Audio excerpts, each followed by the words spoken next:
At a corporate gala, my husband's rival laughed in my face and asked if I was just a housewife who stayed home to bake. My husband chuckled along, telling the group that I liked the easy life and preferred to leave the real business to the men. I did not argue. I just smiled and took a sip of my wine.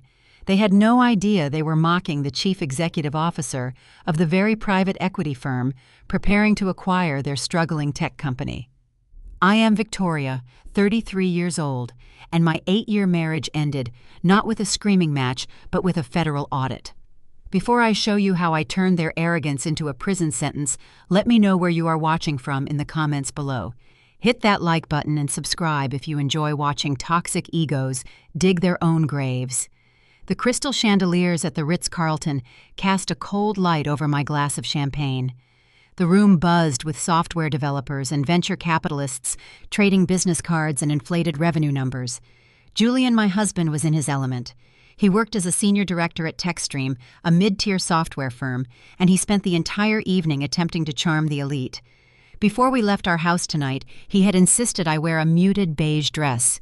He claimed it was a subtle color for a formal event. In truth, he preferred me to fade into the background. He always needed to be the focal point of the room.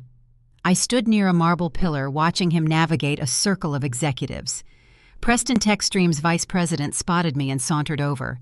Preston viewed everyone as stepping stones, and he made no secret of his disdain for anyone he deemed unimportant. He looked me up and down, taking in the understated dress Julian had chosen. "Julian tells me you do some freelance bookkeeping from the living room couch," Preston said, swirling his whiskey. "So you are just a housewife playing with numbers to pass the time." I waited for Julian to correct him. I waited for my husband to mention my career. Instead, Julian stepped up beside Preston and laughed. "She likes a quiet life," Julian said, patting my shoulder with a patronizing touch. "I tell her not to stress. Better to leave the heavy lifting and the real money to the men." I did not drop my glass. I did not raise my voice or defend my resume. My heart rate stayed perfectly steady. I offered a polite, serene smile. "It is certainly interesting to see how the heavy lifting is done," I replied, taking a slow sip of my champagne. Preston smirked, turning back to Julian to discuss their latest software launch. They strutted around the ballroom bloated with unearned confidence. They viewed me as a mere domestic accessory. They did not know I operated strictly under my maiden name, Victoria Sterling.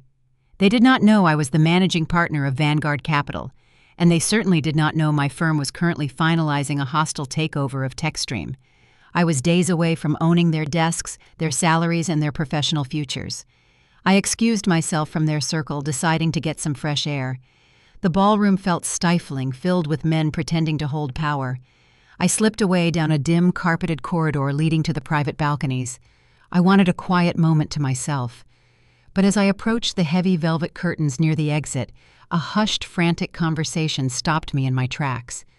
The insult in the ballroom was nothing compared to the reality waiting for me in the shadows. The heavy fabric of the drapes muffled the string quartet playing in the main hall. I needed the crisp night air to clear the stench of Preston and his cheap whiskey from my senses. I navigated the dim corridor away from the crowded ballroom, seeking the quiet isolation of the private terrace. My heels sank into the thick carpet, silencing my approach. As I reached for the brass handle of the terrace doors, a low murmur stopped my hand in midair. The alcove just beyond the curtains was hidden from the main thoroughfare. I recognized the hushed, urgent tone immediately. It was Julian. He was not discussing software metrics or networking with potential clients. A soft, feminine giggle followed his voice. I knew that laugh. It belonged to Chloe. She had joined the marketing division 3 months ago. She was a 24-year-old girl who spent corporate strategy meetings checking her reflection in her phone screen and flirting with senior management. "Do not worry, baby," Julian whispered. The sound of fabric brushing against fabric painted a clear, vivid picture of their physical proximity. "The Penthouse deposit is locked in. My useless wife has zero understanding of corporate accounts. She thinks balancing a household checkbook is high finance. I will serve her the papers the very minute the loan agreement is dispersed." Chloe laughed again. It was a grating, hollow sound echoing in the narrow space. "Just make sure you drain her dry, Julian. I want those keys by next weekend. Do not let her keep a single dime." Julian murmured his agreement, promising to secure their future. My breathing remained steady. I stood perfectly still behind the heavy velvet barrier. Discovering my husband of 8 years was buying luxury real estate for a junior marketing assistant should have broken my heart. A normal spouse would feel devastation. Instead, my mind shifted seamlessly into an analytical gear, a loan agreement. I held the deed to our primary residence long before our marriage. I managed my own capital through separate entities. What loan was he expecting to clear? Before I could process his financial stupidity, a third voice cut through the shadows. The arrival of Preston elevated this situation from a standard domestic dispute to something far more dangerous. "Wrap it up," Julian Preston snapped. His words lacked the jovial arrogance he had displayed in the ballroom minutes prior. He sounded tense, his voice laced with genuine panic. "If the Securities and Exchange Commission flags the phantom invoices we used to funnel company cash into her accounts, we are all going to federal prison. You need that loan approved to replace the missing capital before the quarterly audit next month." The pieces snapped into a flawless, terrifying sequence. Julian was not just an unfaithful husband. He and Preston were running an active embezzlement ring inside TechStream. They were generating fraudulent vendor invoices and siphoning corporate revenue directly into Chloe pockets to fund their illicit lifestyle. The tech firm was bleeding cash because its own senior directors were looting the treasury. Preston continued pacing in the small alcove. "The auditors are already asking questions about the marketing expenditures," Preston warned. "You promised me the gap would be filled. If you do not inject that cash by Friday, I am throwing you under the bus to save my own skin." Julian scoffed, trying to maintain his bravado. "The money is coming, Preston. I submitted the paperwork yesterday. Once the bank clears the equity line, the corporate accounts will be replenished, and I will be sitting in a new penthouse. Just keep the accounting department busy until Friday." The motive for the mysterious loan became chillingly apparent. Julian needed a substantial influx of capital to cover his tracks before the corporate auditors arrived. He was trying to secure a loan to pay back the stolen corporate funds. But a mid-level director with a mediocre salary does not simply secure a loan large enough to cover systemic corporate embezzlement. He had to be leveraging an asset of significant value. He had to be targeting my assets. A lesser woman would have torn the velvet curtains aside. She would have confronted them, thrown her champagne in their faces, and demanded an immediate explanation. She would have caused a public spectacle, alerting hotel security and giving the criminals ample time to hire defense attorneys. An emotional outburst would give them the opportunity to destroy the digital evidence and hide the stolen funds offshore. I do not throw tantrums. I conduct corporate audits. A confrontation tonight would only spook the targets. I needed them to feel safe. I needed them to believe their pathetic scheme was working perfectly. I needed Julian to walk right into the snare he had built for himself. I turned my back on the alcove, letting my footsteps fall silently on the thick carpet. I walked back toward the main lobby, bypassing the coat check and heading straight for the exit doors. The cool night air hit my face as the valet brought my car around. I slid into the leather driver's seat and locked the doors. The quiet isolation of the vehicle allowed me to formulate the exact sequence of my retaliation. Julian thought he was playing a high-stakes game of deception. He forgot that deception always leaves a paper trail. Every wire transfer, every fake invoice, every loan application leaves a digital footprint that cannot be erased if you know where to look. As I drove through the empty streets of the financial district, I thought about the acquisition portfolio sitting on my desk at Vanguard Capital. TechStream had been on our radar for months. Our preliminary analysts had noted a strange bleed in their operational budget. The company had solid proprietary software, but their liquid capital was constantly draining. We assumed it was poor management. We assumed they were just incompetent. Now I knew the truth. It was not incompetence. It was an inside job. Julian and Preston were actively sabotaging their own employer. They were treating the corporate treasury like a personal slush fund. The arrogance required to steal from a tech firm while simultaneously trying to impress the industry elite at a hotel gala was staggering. They felt invincible. They firmly believed that their tailored suits and loud voices made them immune to the laws of mathematics. Math is the great equalizer. It does not care about your ego. It does not care about your penthouse or your young mistress. A missing dollar will always remain a missing dollar until the ledger is balanced. And I was going to balance this ledger with extreme prejudice. My hands rested lightly on the steering wheel. I considered Julian delusion. He referred to me as a clueless wife. He spent 8 years living in a house I paid for, driving a car I financed, and he truly convinced himself that he was the mastermind of our household. He mistook my desire for a quiet private life as a lack of intelligence. He mistook my silence for submission. I pulled into the underground parking garage of my private residence. The heavy steel gates closed behind me, shutting out the noise of the city. I parked the vehicle and remained in the driver's seat for another moment. The transition was complete. The role of the supportive wife was permanently retired. The CEO of Vanguard Capital was fully awake. I needed an inside man. I needed someone who viewed financial fraud not just as a crime, but as a personal insult. Someone who operated with the same ruthless precision I did. I picked up the phone and scrolled past Julian contact information, dialing a secure number. The connection secured instantly. Marcus was the husband of my older sister. He was an African-American man with a brilliant, calculating mind. He did not work in corporate public relations or mid-level management. Marcus was a senior investigative auditor for the Federal Securities and Exchange Commission. He was a man who dismantled corrupt hedge funds and sent arrogant executives to concrete cells. Marcus possessed a zero-tolerance policy for corporate theft. He viewed white-collar criminals as parasites. When I needed to tear down an executive board, Marcus was the only person I trusted to review the raw data. He answered with a simple, quiet greeting. He heard the shift in my tone. He knew that when I called at this hour, a significant financial architecture was about to be dismantled. "I need you to open a secure terminal, Marcus," I said, staring at the concrete wall of the garage. "Julian is running a shadow ledger at TechStream. He and Preston are funneling corporate cash to a junior employee. They are using fake vendor invoices to cover the bleed." A low, dark chuckle echoed through the phone speaker. It was the sound a hunter makes when the prey walks willingly into the crosshairs. "Give me the routing details," Victoria Marcus replied, his voice rich with dangerous anticipation. "I will pull the offshore transit logs right now. What is our timeline?" "We work tonight," I stated, stepping out of the vehicle and locking the doors. "We need to secure the digital footprint before the markets open on Monday. They are trying to cover the stolen funds with a fraudulent loan." Marcus paused, his forensic mind catching the implication immediately. A loan large enough to cover corporate embezzlement requires heavy collateral. What is he leveraging? "That is exactly what we are going to find out," I said, walking toward the private elevator. "Connect to my home server. I will meet you in the data vault." The elevator doors parted silently, opening directly into the grand foyer of my private residence. I stepped off the polished steel grate and walked onto the dark hardwood floors, letting the profound quiet of the house wash over me.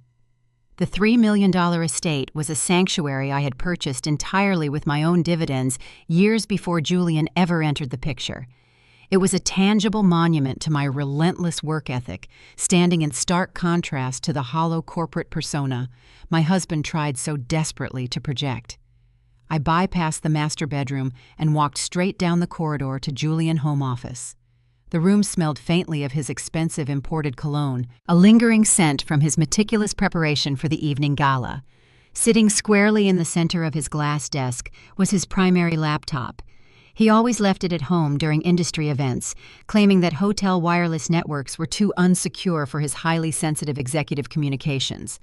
The irony of his supposed caution was almost poetic.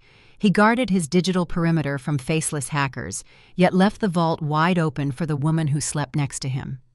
I sat down in his leather chair and placed my phone on the desk, ensuring the secure connection to Marcus remained stable. Marcus was my older sister's husband, but our bond extended far beyond simple family ties. As a senior investigative auditor for the Federal Securities and Exchange Commission, Marcus possessed a brilliant, unforgiving mind that dismantled corrupt financial architectures for a living. He was an African-American man who commanded immense respect in the regulatory world, known for a chillingly calm demeanor that terrified white-collar criminals far more than any raised voice ever could. He viewed corporate fraud as a personal affront, a disease that required swift and surgical eradication. "I hear you breathing," Victoria Marcus said, his rich baritone echoing softly through the phone speaker. "Tell me you have physical access to the machine." "I am looking at the login screen right now," I replied, waking the monitor. Julian fancied himself a modern tech executive boasting to his peers about impenetrable firewalls and data encryption. I did not need a decryption key or a team of cyber specialists to breach his defenses. I simply typed in the name of his childhood dog, followed by his birth year. The screen unlocked instantly, granting me unrestricted access to the nerve center of his existence. Arrogance invariably breeds fatal laziness.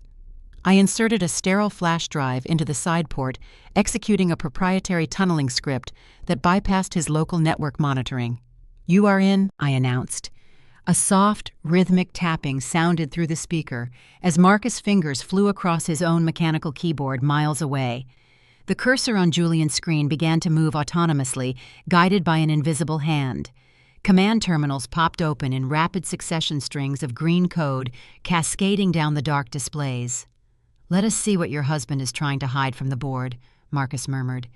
"He thinks deleting an invoice from a desktop folder erases it from the registry." Amateurs always forget the shadow drives. I watched the digital excavation unfold. For the next 2 hours, while Julian was likely whispering empty promises into Chloe's ear in a luxury hotel suite, Marcus and I dissected his entire professional life. The evidence of his infidelity surfaced first trivial and predictable. We found digital receipts from high-end jewelers, booking confirmations for weekend getaways under assumed names and restaurant charges that far exceeded his typical expense account allowances. But infidelity was a mere symptom. The underlying disease was a staggering financial hemorrhage. Marcus isolated a hidden directory buried deep within a disguised system folder. The files inside revealed the true mechanics of the tech stream embezzlement. Julian and Preston had established 3 different limited liability companies registered in states with notoriously opaque corporate privacy laws. They generated hundreds of fraudulent invoices for non-existent software consulting services, approved the payments using their executive credentials, and routed the tech firm working capital directly into these shell accounts. "Look at the recipient listed on the secondary holding account," Marcus instructed, highlighting a specific routing ledger on the screen. I leaned closer, my eyes narrowing at the text. The registered agent for the primary shell company was Chloe maiden name. They were not just stealing money. They were using a 24-year-old marketing assistant as the central laundering node, pushing stolen corporate revenue through her accounts to wash the funds before transferring the cash back into their own pockets. It was a remarkably reckless strategy, born of pure desperation and an inflated sense of invincibility. The scope of the theft is escalating, I noted, tracking the dates on the transfers. The initial invoices were small, testing the waters. The recent ones are draining the treasury. They are getting sloppy because they are running out of time. Marcus agreed, pulling up a secondary data stream. TechStream is bleeding cash, and the upcoming acquisition by your firm is going to expose the deficit. They need a massive influx of clean capital to balance the ledgers before your Vanguard auditors freeze their accounts on Monday. I traced the numbers, recognizing the impending collision. Julian knew the corporate transition would uncover the missing millions. He needed to replace the stolen cash immediately to avoid a federal prison sentence. But replacing that level of capital required leveraging a hard asset, something with undeniable equity. The cursor on the screen suddenly froze. The rhythmic typing on Marcus' end stopped. A heavy, charged silence fell over the phone line. Victoria, Marcus said, his voice dropping into a register of profound, lethal seriousness. "I need you to open the encrypted PDF I just routed to the main display. Look at the origin source." I clicked the file, maximizing the document on the bright screen. My breath caught in my throat, not from fear, but from a sudden white-hot clarity. The conflict had just shifted from a corporate dispute to an intimate, unpardonable attack on my survival. The document was a commercial lending application. It was an official request for an $800,000 home equity line of credit. The collateral listed on the second page was the exact address of the estate I was currently sitting in. The home I had purchased with my own dividends, the property that represented my solitary climb to the top of the private equity sector, was being offered up to a bank to cover the reckless gambling of a cheating husband. I scrolled down to the final authorization page. Resting squarely on the dotted line was a flawless digital replica of my handwriting. Julian had utilized a sophisticated electronic document tool to lift my signature from a previous joint tax filing, pasting it seamlessly onto a binding financial contract. He was attempting to extract nearly $1 million in liquid cash straight from the walls of my sanctuary. He intends to take the loan disbursement, plug the hole in the TechStream accounts to save himself from the acquisition audit, and leave you holding the mortgage debt, Marcus stated, summarizing the exact depth of the betrayal. If this clears the banking system, you will be financially tethered to a collapsing commercial entity. He forged my name on a federal loan application, I whispered, staring at the blue ink on the screen. That crosses the threshold into federal bank fraud, Marcus confirmed. The Securities and Exchange Commission will dismantle him for the corporate theft, but this loan application involves federally insured banking institutions. We can trigger a multi-agency takedown. I can initiate a lock on this application right now, freezing the funds before they disperse. I placed my hand on the cool glass of the desk, feeling the raw power of the information coursing through my veins. Stopping the loan would protect my asset, but it would also alert Julian that someone was watching. He would panic, destroy the servers, and potentially slip away before the federal authorities could build an airtight indictment.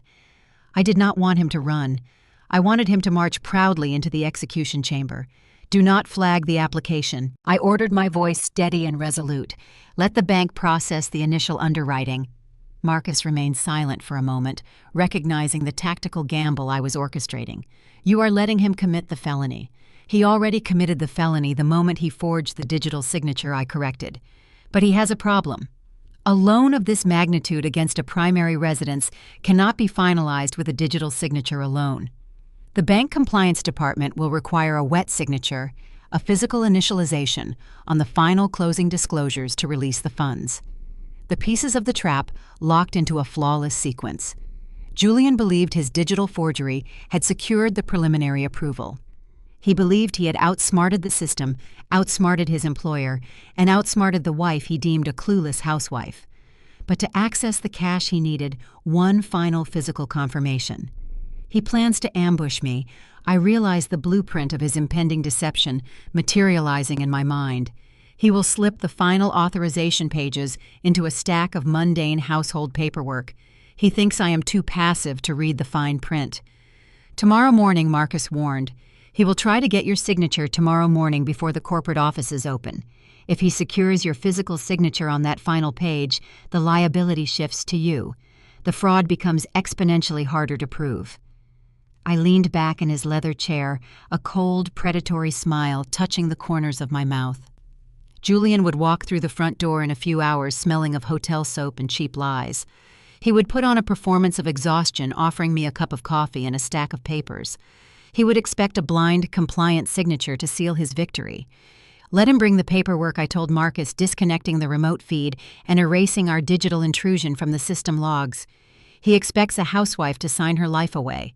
He is going to get a forensic masterclass instead. I terminated the call and powered down the laptop. The house returned to its profound, silent stillness. The storm was coming with the morning sun, and Julian was unknowingly carrying the very lightning that would strike him down. The morning sun crept through the sheer linen curtains of my private estate, casting long, pale shadows across the dark hardwood floors. I sat at the expansive marble kitchen island, an untouched cup of Earl Grey tea cooling in front of me. I wore a simple cashmere robe presenting the perfect image of a quiet, unassuming wife waiting for her hard-working husband. At exactly 7 o'clock, the heavy brass lock on the front door clicked. Julian stepped into the foyer. His tailored suit was rumpled, the fabric creased around the shoulders, and his tie hung loosely around his collar. He carried the distinct stale scent of a hotel room, poorly masked by an over-application of his signature mint shaving cream. He ran a hand through his disheveled hair and performed a heavy theatrical sigh, playing the role of the exhausted corporate executive who had just spent the entire night battling overseas logistics. He walked into the kitchen, his eyes darting quickly toward me to gauge my mood. Finding me serene and smiling, his shoulders visibly relaxed. He dropped his leather briefcase onto a nearby chair and immediately moved to the espresso machine. "Rough night," he muttered, keeping his back to me as the machine whirred to life. The Asian markets were incredibly volatile. We had to restructure a dozen portfolios before dawn. I barely had time to blink. I listened to his fabricated corporate struggles, noting the slight tremor in his hands as he arranged the coffee cups. A liar always overcompensates with unnecessary details. "You work too hard, Julian," I replied, my voice smooth and coated in artificial warmth. "You need to pace yourself before you burn out." He chuckled, a hollow, nervous sound that echoed in the spacious kitchen. "The industry does not sleep, Victoria. Someone has to keep the lights on around here." He turned around, holding a steaming ceramic mug in one hand and a thick manila folder in the other. He approached the marble island and set the folder down right next to my teacup. He leaned against the counter, attempting to project a breezy, nonchalant demeanor, but the rigid posture of his spine betrayed his intense internal panic. "Speaking of keeping the lights on," he said, forcing a casual smile, "Human Resources needs these life insurance updates signed today. Standard compliance paperwork. We are shifting the policy providers, and they need spousal acknowledgement on the new premium tiers. Just initial the sticky notes and sign the back page." He placed a heavy silver fountain pen on top of the folder. He stepped closer, invading my personal space, hovering just inches from my shoulder. He was trying to use his physical presence to rush the process, hoping the proximity would make me feel pressured to sign the documents quickly without reading the fine print. I looked down at the thick stack of paper. I knew exactly what was hiding beneath the generic insurance cover sheets. The $800,000 home equity line of credit sat quietly on page 7. He was standing in the very house he was attempting to leverage, asking me to legally bind myself to a catastrophic debt so he could funnel the cash to his young mistress and cover his embezzlement tracks. I reached out and picked up the silver pen. Julian stopped breathing. I could hear the faint, erratic wheeze in his chest. A solitary bead of sweat formed at his temple, catching the morning light before tracking slowly down his jawline. He was terrified. He was a mediocre man attempting to execute a high-level financial crime against a woman who dismantled fraudulent corporations for a living. I flipped past the first few pages of meaningless health questionnaires. I let the silence stretch, forcing him to endure the excruciating tension of the moment. I wanted him to feel the raw, suffocating fear of the precipice. "Is there a problem?" he asked, his voice cracking slightly. His fingers twitched against the marble counter. "Just reading the liability clauses," I murmured, keeping my eyes fixed on the text. Legal jargon can be so confusing. I turned to the final signature page. The bank authorization form glared back at me, demanding the explicit consent of the primary property owner. I positioned the tip of the fountain pen over the dotted line. Years ago, during a highly sensitive corporate merger, my private equity firm brought in a former federal forensic document examiner to train my executive board on contract security. He taught us the mechanics of handwriting analysis and how to identify forged authorizations. More importantly, he taught us how to execute a duress signature. A duress signature is a deliberate, calculated alteration of your own handwriting, designed specifically to be proven invalid in a court of law. It is a silent alarm bell left on a fraudulent contract. I pressed the nib of the pen against the heavy stock paper. I did not write my standard fluid signature. I systematically altered the baseline angle of the capital letters, shifting them from a right-leaning slant to a rigid vertical axis. I applied inconsistent heavy pressure on the ascending strokes, creating microscopic ink pooling that defied my natural writing rhythm. Finally, I deliberately broke the continuous loop connecting my surname, leaving a jagged, unnatural gap.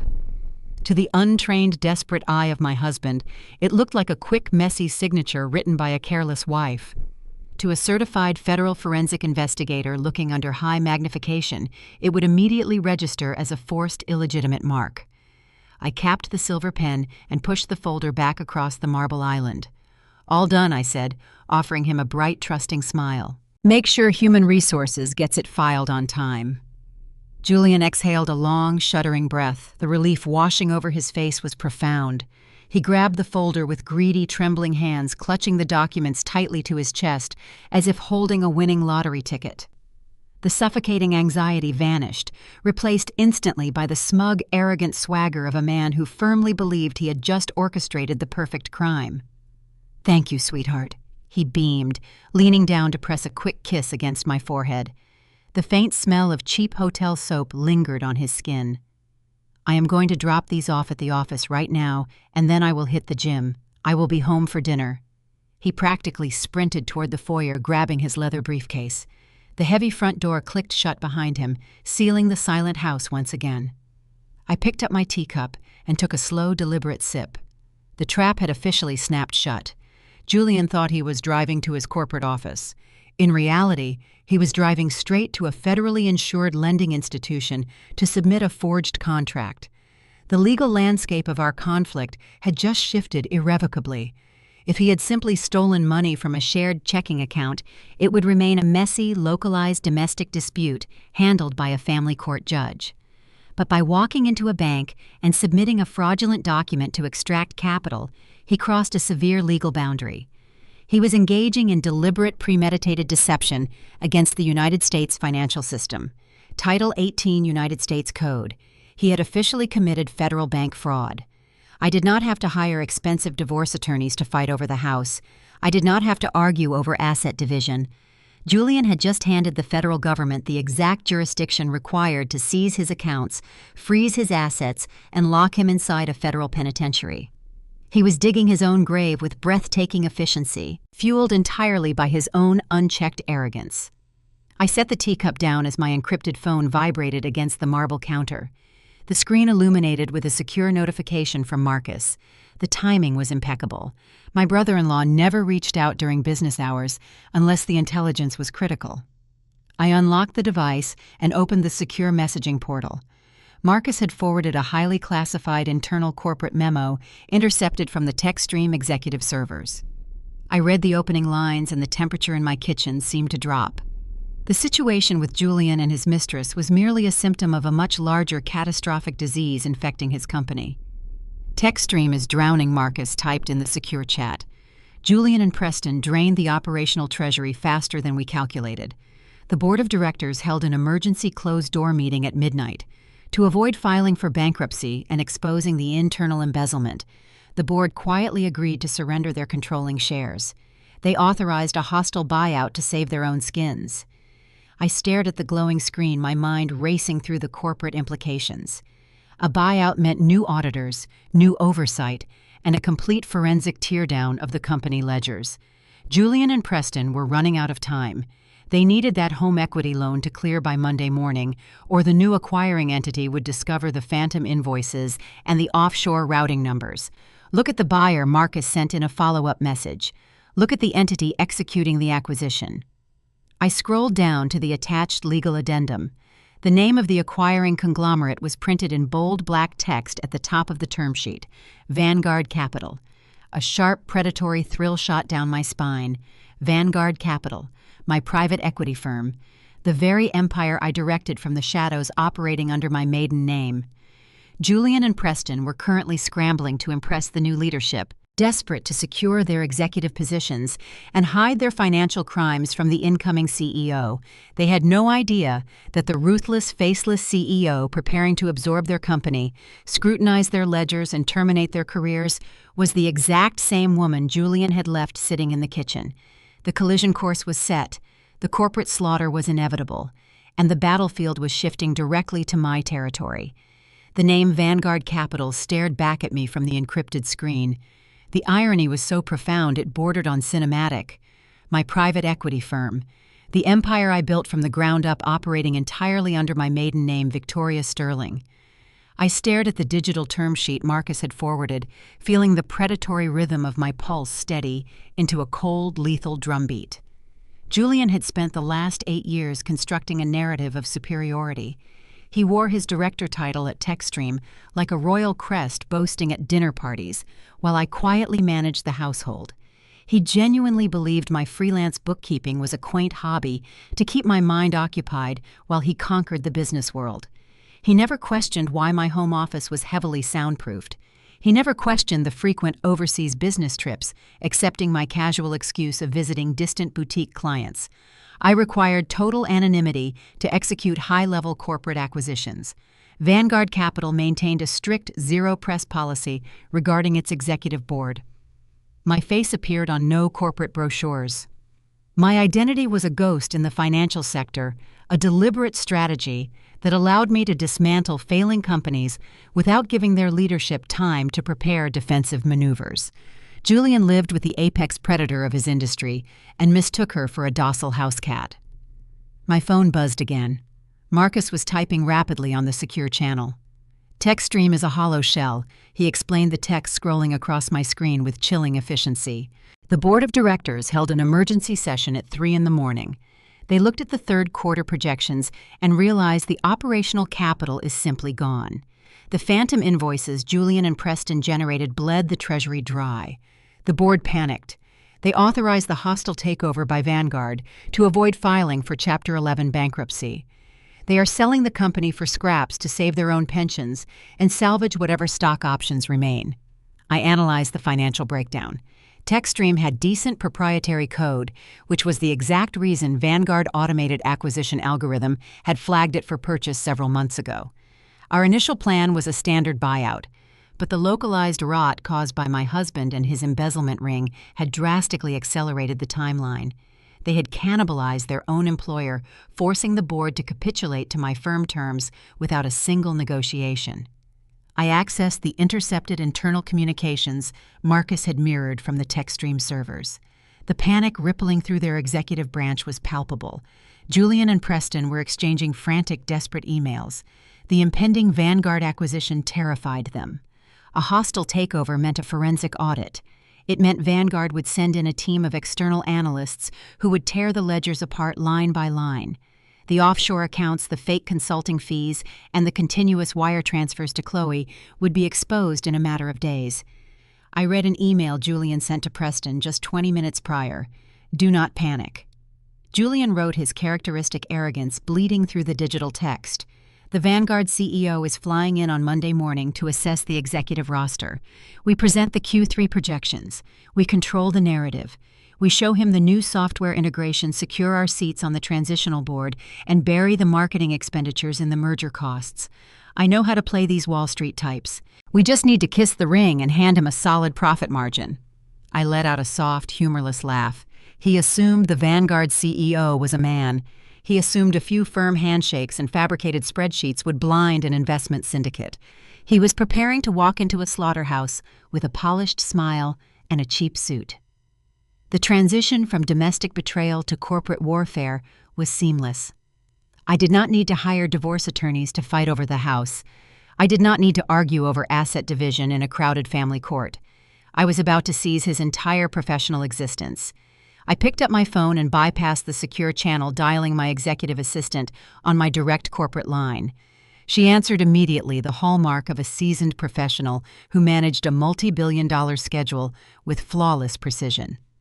Cancel my entire itinerary for Monday, I instructed, my voice crisp and uncompromising. Reschedule the overseas conference calls. Postpone the afternoon board review. Move the quarterly earnings meeting to Wednesday. "Yes, Miss Sterling," she replied seamlessly, her keyboard clicking softly in the background. "Shall I block out the afternoon?" "Block out the entire day," I said. "And prepare the glass boardroom on the penthouse level. I want the transition documents printed, bound, and waiting on the mahogany table. The executive team from TechStream is arriving at 9 in the morning. They believe they are presenting a retention strategy to the new leadership." "Understood. Will you need the standard acquisition team present?" "No," I replied, watching a single autumn leaf fall onto the stone patio outside my window. "I will handle this termination personally. Have our internal security detail positioned by the executive elevator banks. Nobody enters or leaves the 50th floor without my explicit authorization." I ended the call. The execution was scheduled. Julian and Preston would ride the elevator to the top floor of my building, straighten their ties, and walk into the glass boardroom, expecting to charm a gullible investor. They would find me sitting in the chairman's seat. The look on their faces would be worth every second of the last 8 years. I stood up from the marble island, ready to head toward my dressing room. The pieces were perfectly aligned. I had the fraudulent loan application bearing my forged signature, providing the federal banking system with unquestionable jurisdiction. I had the Vanguard capital acquisition finalized, granting me total operational control over their careers. But as I turned away from the counter, the encrypted portal on my laptop flared with a flashing crimson alert. The sudden shift in color bathed the dark kitchen in a harsh, warning glow. Marcus had not disconnected from the TechStream internal network. His tracking algorithm, originally designed to flag illicit wire transfers, had caught a secondary data stream buried deep beneath the primary embezzlement structure. It was a hidden communication channel that neither Julian nor Preston knew existed. I walked back to the screen, my eyes narrowing at the new string of intercepted text Marcus was forwarding to my terminal. The conflict was not just between a cheating husband and his corrupt vice president. The young mistress, the 24-year-old girl who played the naive pawn in Julian hotel room, was spinning a dark, treacherous web of her own. Look at the recipient on these encrypted messages. Marcus typed the text appearing rapidly on my screen. She is not just taking his money, she is playing them against each other. I opened the attached file. The secrets Marcus was unearthing showed that Chloe was about to detonate a bomb that would tear Julian and Preston apart before I even had the chance to deliver my own fatal blow. The golden boy of TechStream was merely a puppet, and his strings were being pulled by the very people he thought he commanded. The crimson alert, pulsing on my laptop screen, illuminated the dark kitchen, casting sharp, jagged shadows across the marble island. As a forensic accountant, I spent my career dissecting corporate betrayal. I tracked hidden assets and exposed fraudulent executives who thought their wealth rendered them invisible. But the data Marcus was pulling from the depths of the TechStream servers revealed a level of interpersonal depravity that even my seasoned eye found remarkable. Julian operated under the delusion of supreme control. He strutted through life, firmly believing he was the architect of his own destiny, manipulating his colleagues and deceiving his wife with equal arrogance. He viewed Chloe as a compliant, starry-eyed accessory, a young marketing assistant easily dazzled by his mid-level executive salary and empty promises of luxury real estate. He was entirely incorrect. I opened the encrypted text logs Marcus had isolated from a shadow server, routing through Preston's secure executive terminal. The messages were stripped of formal corporate jargon. They were raw, transactional, and ruthlessly calculated. Look at the timestamps on the secondary channel Marcus instructed, his voice echoing through the secure phone connection. While Julian was booking hotel rooms and forging your signature on mortgage applications, his 24-year-old mistress was conducting a high-stakes extortion campaign right across the hall. I traced the digital thread. Chloe was not the naive pawn Julian imagined. She was a deeply ambitious, highly perceptive opportunist who recognized the structural weakness of the embezzlement ring she was helping to facilitate. Julian had foolishly utilized her maiden name to register the primary shell company handling the stolen corporate funds. He assumed it provided a layer of plausible deniability. Instead, he handed her the keys to the kingdom. The intercepted messages between Chloe and Preston painted a terrifying portrait of mutual betrayal. I see the ledger Preston Chloe wrote in a message dated 2 weeks prior. Julian thinks I just signed the deposit slips. I know exactly how much cash you two are funneling out of the marketing budget.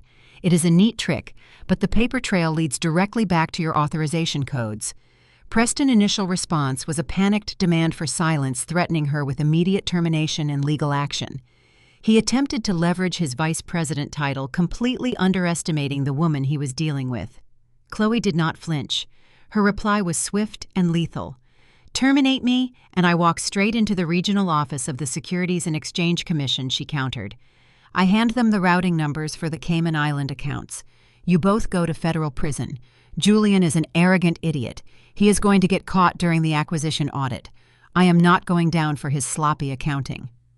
I sat back in my chair, marveling at the sheer audacity. Chloe had identified the impending Vanguard Capital acquisition as the fatal catalyst.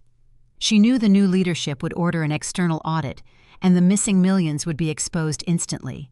She was securing a golden parachute before the ship sank. "What is her demand?" I asked Marcus, watching the text scroll across the monitor. "She wants equity," Marcus replied, pulling up a drafted legal contract attached to the hidden emails. She demanded Preston secretly transfer 30% of his remaining unvested company stock directly into a blind trust she controls. She wants a guaranteed payout before Vanguard liquidates the executive board. I reviewed the response from Preston. The vice president, a man who loved to mock me at corporate events and project an aura of untouchable superiority, had capitulated completely. He was trapped. But Preston was not a man to accept a loss without inflicting damage elsewhere. He agreed to Chloe extortion, but he required a sacrificial lamb to ensure his own survival during the impending Vanguard audit. The lamb was my husband. "We cut Julian loose," Preston wrote in his final agreement with the mistress. When the new CEO arrives on Monday to review the ledgers, we serve Julian up on a silver platter. We manipulate the internal access logs. We make it look like Julian orchestrated the entire embezzlement scheme alone. We provide the new leadership with the evidence to fire him and take the heat off ourselves. You get your equity. I keep my position on the transitional board. The agreement was sealed. Julian, the man who spent his evenings bragging about his corporate prowess, was actively being marched to the execution block by his closest colleague and the woman he was bankrupting himself to impress. He was a pathetic, oblivious marionette dancing toward a wood chipper. They are planning to execute him right in the middle of the boardroom presentation. Marcus noted his tone thick with dark amusement. Preston intends to hand the new Vanguard CEO the fabricated evidence framing Julian, hoping to secure his own future with the acquiring firm. The exquisite, profound irony of their strategy washed over me. Preston and Chloe were conspiring to hand the damning evidence of their embezzlement directly to the new CEO of Vanguard Capital. They firmly believed this mystery executive would accept their narrative, fire Julian, and reward their supposed transparency. They had absolutely no idea that the ruthless CEO they were planning to impress, the final judge they were hoping to manipulate, was currently sitting in the kitchen of the man they intended to destroy. "What is our move, Victoria?" Marcus asked, sensing the gears turning in my mind. "Do I freeze the stock transfer?" Chloe demanded. "Do we intercept Preston fabricated evidence before Monday morning?" I rested my hand on the cool marble island, staring at the tangled web of betrayal on my screen. A lesser strategist would immediately intervene. A reactionary mind would burn the evidence, confront the husband, and call the authorities tonight. But true power does not interrupt an enemy while they are making a catastrophic mistake. "We do absolutely nothing," I instructed, my voice a calm, even whisper. Marcus let out a low whistle of appreciation. "You are going to let them play it out. I am going to let them tear each other to shreds," I confirmed. "Julian thinks he is walking into that boardroom to secure a promotion and finalize a fraudulent loan. Preston thinks he is walking in to orchestrate a brilliant betrayal and save his own skin. Chloe thinks she is walking away with a stolen fortune. I want them to reach the absolute zenith of their arrogant delusions." I closed the encrypted portal on my laptop, the screen going dark. The stage was set for a corporate slaughter of unprecedented proportions. They were bringing the weapons, the motive, and the executioner block directly into my territory. I simply had to provide the venue. "I will secure the physical evidence of the home equity fraud," I told Marcus, finalizing our tactical alignment. "The forged signature is the anchor for the federal bank fraud charges. You ensure your extraction team is briefed and ready. When the presentation concludes, the boardroom doors will remain locked. We will be standing by in the lobby," Marcus assured me. "The tactical units are briefed. The moment you give the signal, we move on the penthouse floor. No one leaves that building." I ended the call, the silence of the large house settling around me. The intricate, toxic ecosystem my husband had constructed was about to collapse under the crushing weight of its own deceit. Monday morning would not just be an acquisition. It would be a public reckoning. But before the corporate guillotine could fall, I had to execute one final delicate maneuver. I needed to leave the estate. I needed to vanish from Julian domestic reality to ensure his false sense of security remained intact throughout the weekend. If I remained in the house, my cold demeanor might trigger his underlying paranoia. I walked upstairs to the master suite. The large walk-in closet was lined with expensive suits and designer gowns. I ignored them all. I pulled a sleek, unassuming leather weekender bag from the top shelf. I did not pack clothes for a devastated housewife fleeing a broken marriage. I packed the sharp, tailored armor of a corporate titan preparing for war. As I zipped the bag closed, the heavy front door downstairs opened again. Julian had returned from his quick trip to the office, utterly convinced his fraudulent loan documents were safely processing through the federal banking system.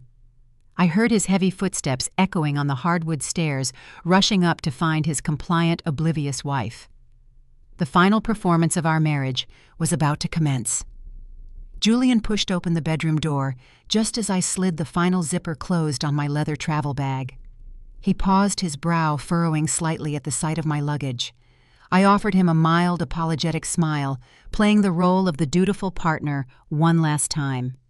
I told him a boutique client in the suburbs required an emergency on-site audit to reconcile their quarterly ledger, a tedious bookkeeping task that would demand my attention until Monday afternoon. Julian barely registered the excuse. His mind was entirely consumed by the fraudulent loan processing through the federal banking system. He stepped forward and placed a careless kiss on my cheek, wishing me luck with my spreadsheets. He was eager to have the estate empty, so he could finalize his hostile takeover strategy with his mistress. I picked up my bag and walked out the front door, leaving the hollow illusion of our 8-year marriage to rot in the foyer. I spent the weekend in my downtown penthouse, coordinating the final tactical strike with Marcus, verifying the offshore routing numbers, and ensuring the federal trap was flawlessly primed. Dawn broke over the Chicago financial district, casting a pale, steely light against the towering glass facades of the city skyline. Inside my private dressing room, the beige cardigans, sensible flats, and muted skirts that had defined my domestic camouflage were permanently shoved into the dark recesses of the closet. Today required a different kind of armor. I bypassed the standard business attire and selected a custom-tailored crimson suit by Tom Ford. The design featured sharp, unforgiving lines and a structured silhouette that projected unquestionable authority. There were no gaudy interlocking logos, no flashy hardware, and no obvious branding. Wealth that needs to announce itself through excessive labels is usually built on high-interest debt and desperate insecurity. True power is woven directly into the fabric, visible only to those trained to recognize the exorbitant cost of flawless Milanese silk and vicuna wool. It is the language of stealth wealth, a silent dominance understood instantly by the elite. I paired the striking crimson suit with sleek black stiletto heels that added inches to my stature. I slid a heavy platinum watch onto my wrist and fastened a pair of subtle diamond studs. I looked into the full-length mirror. The soft, compliant housewife who baked weekend pastries and tolerated corporate insults was dead. The chief executive officer of Vanguard Capital stared back at me, her eyes dark, calculating and remarkably still. I was a predator preparing to reclaim her territory.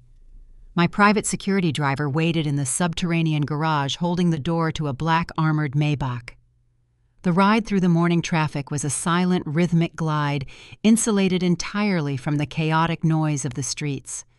I watched the city wake up through the tinted windows. Millions of people rushed toward their gray cubicles, clutching briefcases and coffee cups, wholly oblivious to the high-stakes financial warfare about to detonate above the clouds. My phone vibrated on the leather seat next to me. It was a text from Julian sent just minutes prior. He boasted about his life-changing presentation scheduled for 9 o'clock, claiming he was ready to secure his legacy and crush the transition board. He told me to have a good day balancing my petty cash accounts. I did not type a reply. I simply locked the screen and dropped the device into my bag. His arrogance was a terminal disease, and the cure was arriving shortly. The Maybach pulled smoothly up to the curb outside the towering glass and steel skyscraper that served as the Vanguard Capital Global headquarters. The morning air was crisp and biting, carrying the sharp scent of impending rain. I stepped onto the pavement, the vibrant crimson fabric of my suit catching the cold, filtered sunlight. I walked through the revolving glass doors, stepping into a cavernous main lobby constructed of imported Italian marble and polished chrome.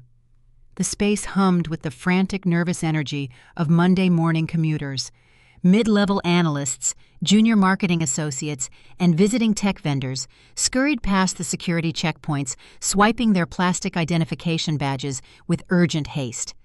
I did not carry a plastic badge. I did not wait in the winding entry queues. I walked directly toward the center of the vast atrium, my heels clicking a steady, rhythmic cadence against the stone floor. The crowd naturally parted in unconscious human reaction to the sheer chilling confidence radiating from my posture. I moved with the fluid grace of a woman who owned the very ground beneath their feet. The chief of security, a broad-shouldered former military contractor who rarely offered a smile to the corporate tenants, spotted my approach from across the floor. He immediately snapped to attention, executing a crisp, highly respectful nod. He raised a hand, waving off 2 junior guards who had instinctively stepped forward to request my credentials. They stepped back, lowering their gaze, recognizing the silent hierarchy at play. The ordinary employees in the lobby paused their conversations, turning their heads to watch my procession. They did not know my name due to my strict zero press policy, but they recognized the aura of supreme command. I glided past the reception desk without breaking my stride, bypassing the commercial elevator banks that service the lower 39 floors of the building. I approached the VIP elevator bank, a restricted access zone shielded by frosted glass panels and sophisticated biometric scanners. These specialized cars serviced only the top 10 floors, reserved exclusively for senior partners and the executive board. I raised my hand to the digital interface. A thin red laser swept across my fingerprint, validating my identity in a fraction of a second. The console emitted a soft, confirming chime, and the heavy brushed steel doors began to glide open. My pulse maintained its slow, deliberate rhythm. I was stepping onto the battlefield not to negotiate terms, but to conquer a fraudulent kingdom. I anticipated finding an empty cabin, a quiet vertical ascent to my penthouse office before the tech stream board arrived for their execution. I needed a few moments of solitude to review the dossiers Marcus had finalized over the weekend. But as the metal doors parted, the harsh overhead light revealed a different reality. The timeline of my carefully orchestrated corporate slaughter instantly fractured, accelerating the impending collision. The cabin was not empty. I stepped over the threshold, the crimson silk of my suit brushing against the steel frame, trapping myself in a confined ascending box. Standing shoulder to shoulder in the small mirrored space were the exact two men I was preparing to destroy. The fuse had just been lit much earlier than anticipated. The brushed steel doors were mere inches from sealing shut when I stepped seamlessly through the gap. The confined interior of the cabin was awash in cool artificial light, highlighting the two men occupying the center of the space. Julian and Preston stood shoulder to shoulder, adjusting their expensive silk ties in the mirrored walls. They were practicing their power poses, projecting an aura of unearned corporate superiority. Their faces were flushed with the adrenaline of their impending presentation. They believed they were riding an express carriage to unparalleled executive wealth, ready to charm a gullible investment syndicate and secure their fraudulent empire. The moment my crimson suit caught his peripheral vision, Julian turned his head. The smug, practiced grin he had been directing at his own reflection fractured instantly. A wave of raw, panicked anger washed over his features, replacing his confident facade with the frantic energy of a man whose carefully segregated worlds had just violently collided. He looked me up and down, his eyes darting to the heavy leather briefcase I carried, though his brain clearly failed to process the bespoke designer quality of my attire. His only concern was the potential embarrassment I posed in front of his superior. "What on earth are you doing here?" Julian hissed, keeping his voice in a harsh, forced whisper.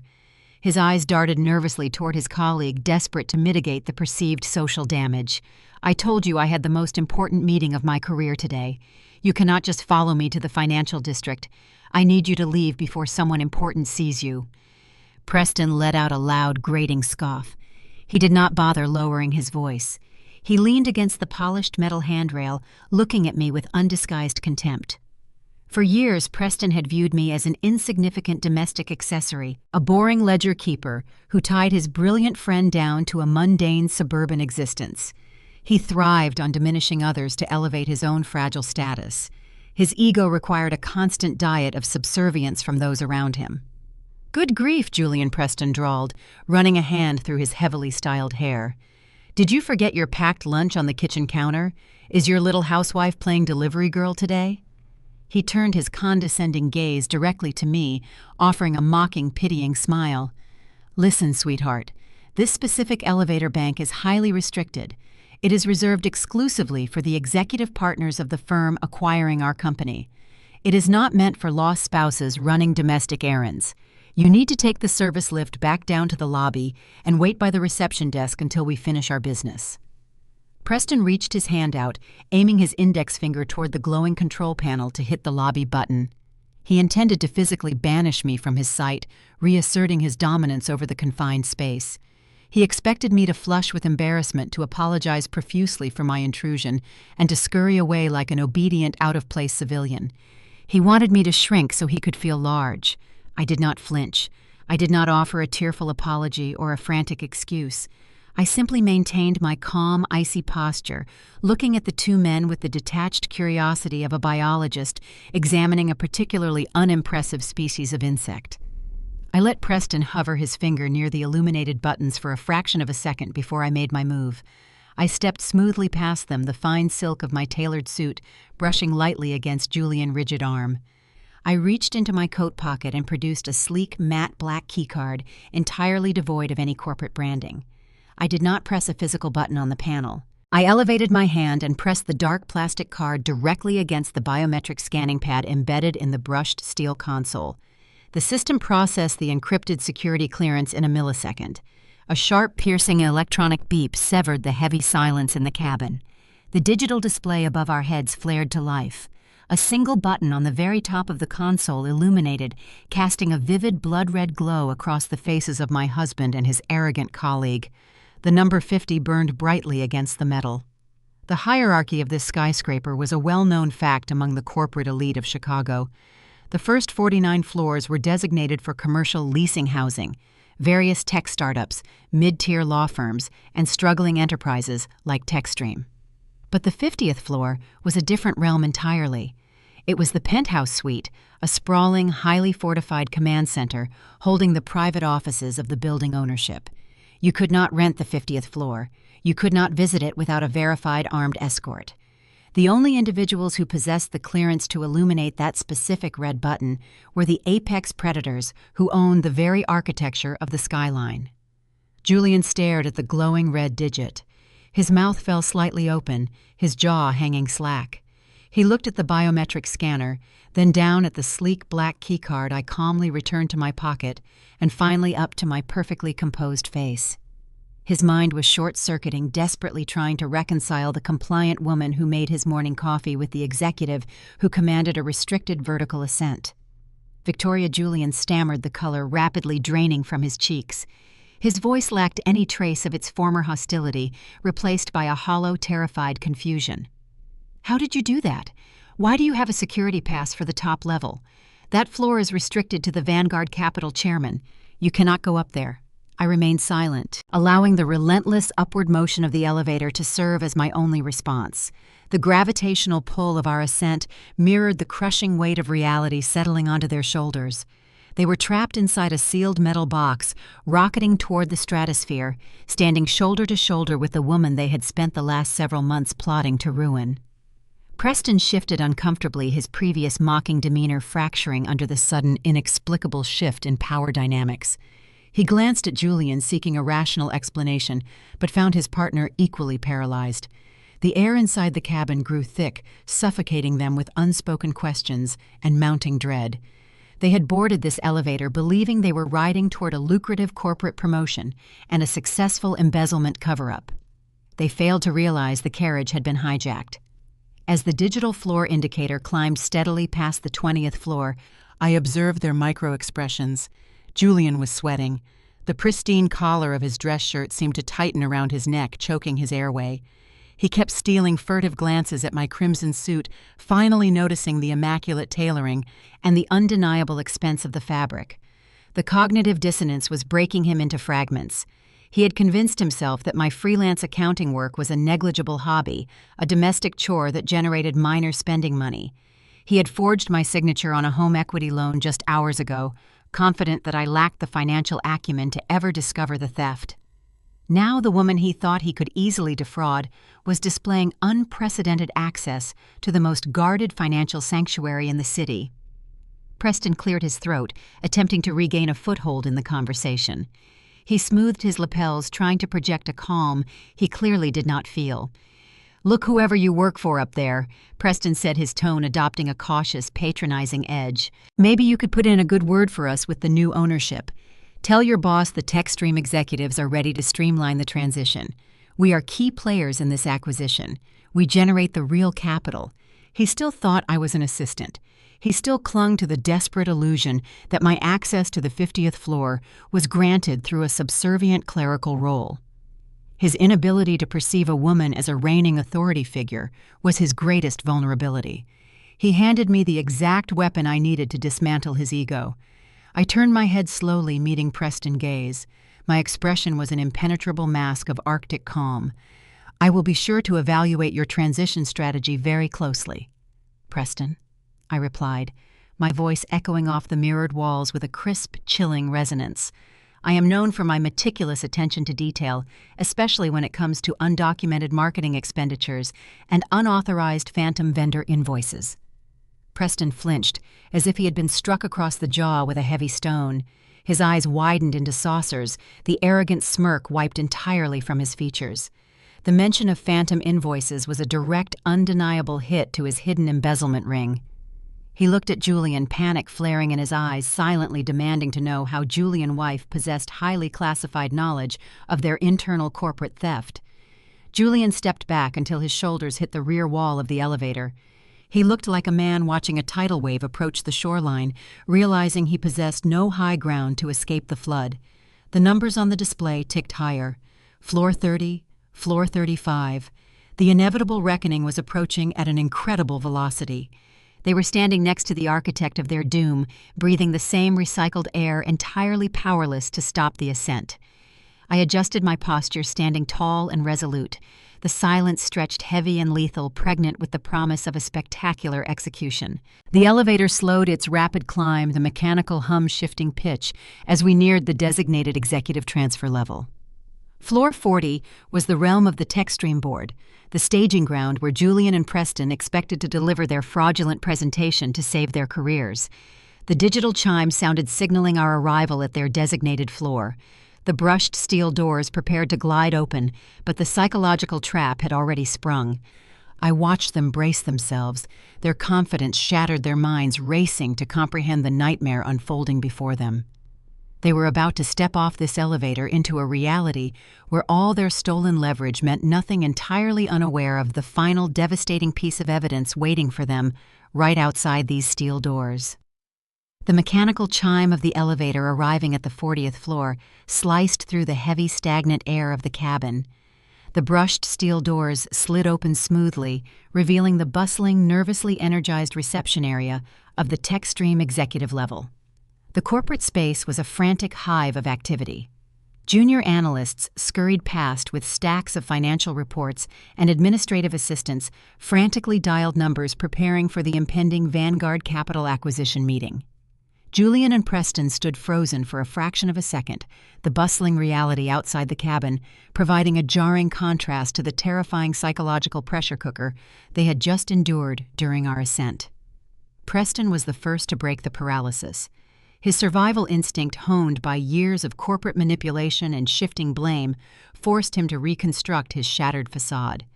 He smoothed the lapels of his expensive yet unremarkable suit, jutting his chin out in a desperate attempt to reclaim his authority. He stepped out of the elevator, clearly eager to put physical distance between himself and the unsettling knowledge I had just demonstrated regarding his phantom vendor invoices. He needed to reassert his dominance in a space where he felt secure, surrounded by subordinates who feared his title. "Keep heading up to clean those executive suites, sweetheart." Preston tossed back over his shoulder, his voice loud enough to catch the attention of a nearby receptionist. His tone was drenched in a forced, arrogant mockery, desperately clinging to the delusion that my biometric access card merely indicated a role in high-end maintenance or clerical support. "We have massive corporate transitions to execute today. Leave the real business to the professionals. Real business to the professionals." Julian followed close behind his colleague, though his exit lacked any of Preston bravado. He kept his head lowered, his shoulders hunched, rushing out of the cabin without offering me a single backward glance. He was a man consumed by the rapid onset of severe panic, his mind furiously trying to calculate how his supposedly clueless wife possessed classified details of his embezzlement scheme. I remained standing perfectly still inside the elevator. I did not engage with Preston's desperate, pathetic insult. I watched them walk away with the detached clinical observation of a predator watching two marked targets wander deeper into a sealed enclosure. The steel doors glided shut, sealing me inside for the final ascent to the penthouse. The true theater of their destruction was not located on the 40th floor. Preston marched down the wide, carpeted corridor, attempting to shake off the lingering dread from our encounter. He adjusted his cuffs, preparing to assume control of the expansive corner office. This premium workspace, usually reserved for the tech-stream president, had been meticulously prepared to host the incoming Vanguard Capital leadership. Preston intended to position himself strategically near the entrance of that suite, ready to greet the new CEO and immediately initiate his plan to throw Julian to the wolves. He wanted to be the first face the new ownership saw presenting himself as the transparent, indispensable asset who had uncovered a rogue director theft. He approached the heavy frosted glass doors of the corner suite with a practiced, confident stride. Two Vanguard security contractors, easily distinguishable by their immaculate dark suits and discreet earpieces, stood flanking the entrance. They did not move to open the doors for him. They remained planted like stone sentinels, their postures radiating an uncompromising, silent authority that made Preston momentarily falter. He puffed out his chest, attempting to bypass them. "Excuse me, gentlemen," Preston stated, his voice laced with unearned entitlement. "I need to review the presentation set up in the main suite before your CEO arrives." The security contractors did not shift a single inch. The guard on the right raised a flat, unyielding hand, halting Preston's advance with effortless physical dominance. "The suite is currently secured for the managing partner." The guard replied, his tone devoid of any conversational warmth. "You will wait in the designated holding area until summoned." Preston scowled, highly offended by the denial of access in a building he had treated as his personal playground for years. He took a belligerent step forward, intending to argue his status, but his forward momentum died instantly. His eyes moved past the broad shoulder of the security guard and landed directly on the heavy, solid brass nameplate newly mounted to the center of the frosted glass door. The polished metal gleamed under the harsh, recessed lighting of the corridor. The deeply engraved black enameled letters stood out with stark, terrifying clarity. Victoria Sterling, Managing Partner and Chief Executive Officer, Vanguard Capital. Preston stopped breathing. The air seemed to vanish from his lungs, replaced by a cold, suffocating vacuum. His jaw dropped slightly, his mouth hanging open in a portrait of pure, unadulterated shock. He stared at the engraved brass, reading the name over and over again, as if hoping the letters would magically rearrange themselves into a different, less devastating configuration. Victoria Sterling. The name echoed in his mind, colliding violently with the reality he had just experienced inside the elevator. He recognized the surname. He recognized the cold, penetrating gaze of the woman he had repeatedly mocked at corporate galas. He remembered the quiet, unassuming figure he had casually dismissed as a useless freelancing housewife who liked to bake. The woman he had just insulted, the woman he had haughtily instructed to clean the upstairs offices, was the absolute apex predator, orchestrating the hostile takeover of his entire firm. She was the singular authority figure, holding the power to liquidate his department, terminate his employment, and expose his federal financial crimes to the authorities. He had just sneered at the executioner while standing on the gallows. A thick, cold sweat broke out across Preston's forehead, dampening his hairline. The polished arrogance that defined his entire career dissolved into a puddle of raw, frantic terror. His mind raced, calculating the catastrophic implications of his profound stupidity. If Victoria Sterling was the Vanguard CEO, she already knew everything. She knew about the embezzlement. She knew about the phantom vendors. She knew about the illicit transfers to the 24-year-old marketing assistant. Her comment in the elevator was not a lucky guess. It was a targeted, lethal warning. He needed to warn Julian. He needed to coordinate their stories, delete the remaining shadow servers, and formulate a desperate defense strategy before they were summoned into that boardroom.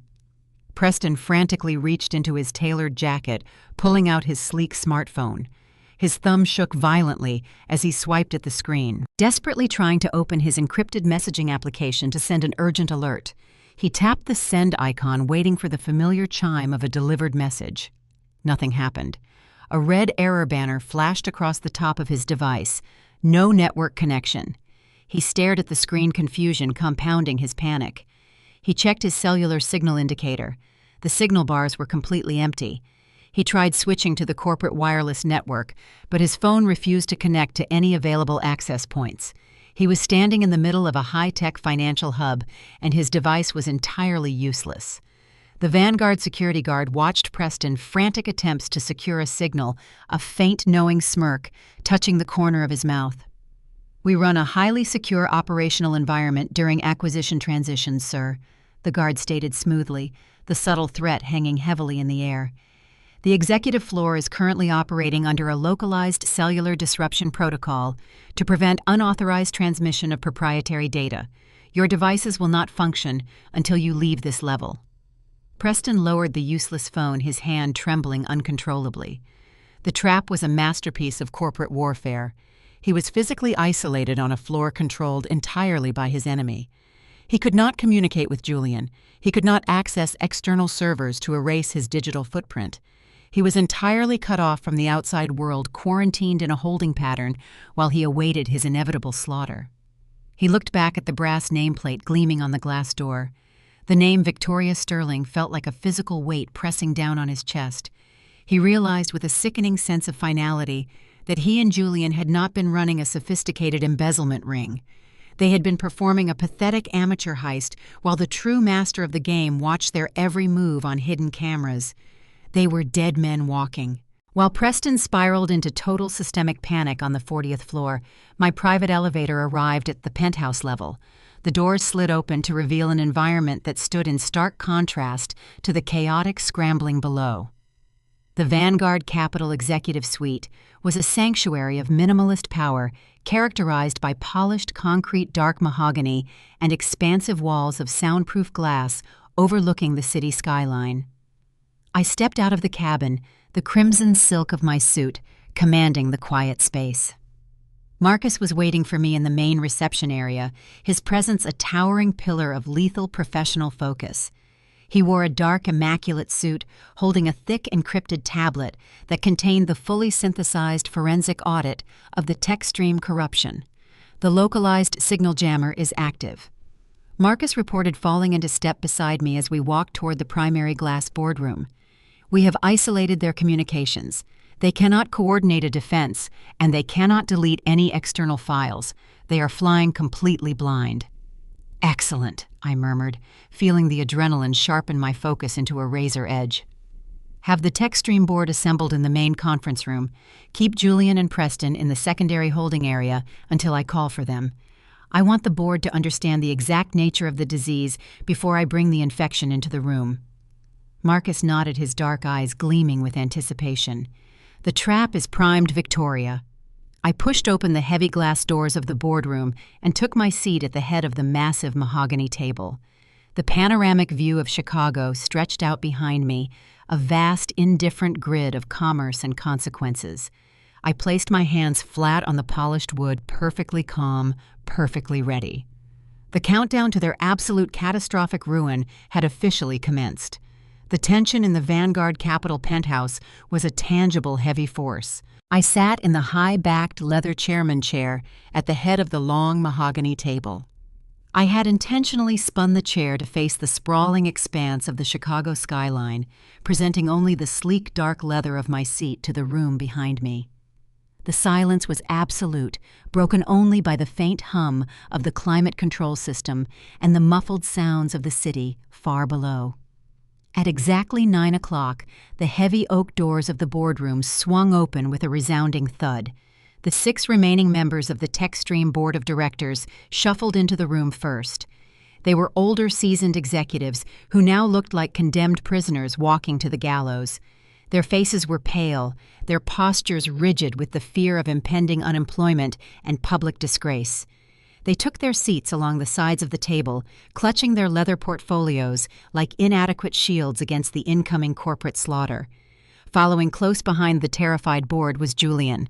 He strode into the room projecting an aura of arrogant, unearned victory. He believed he was the savior of this sinking ship. He carried a sleek embossed binder containing his fabricated revenue projections, his supposed golden ticket to securing a seat on the transitional executive board. Trailing slightly behind Julian, acting less like a marketing assistant and more like a victorious consort, was Chloe.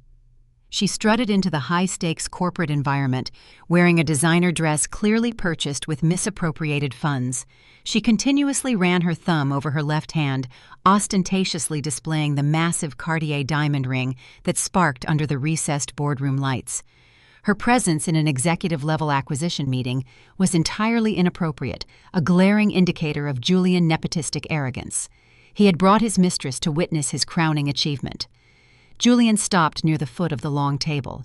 He adjusted his silk tie, clearing his throat loudly to command the attention of the room.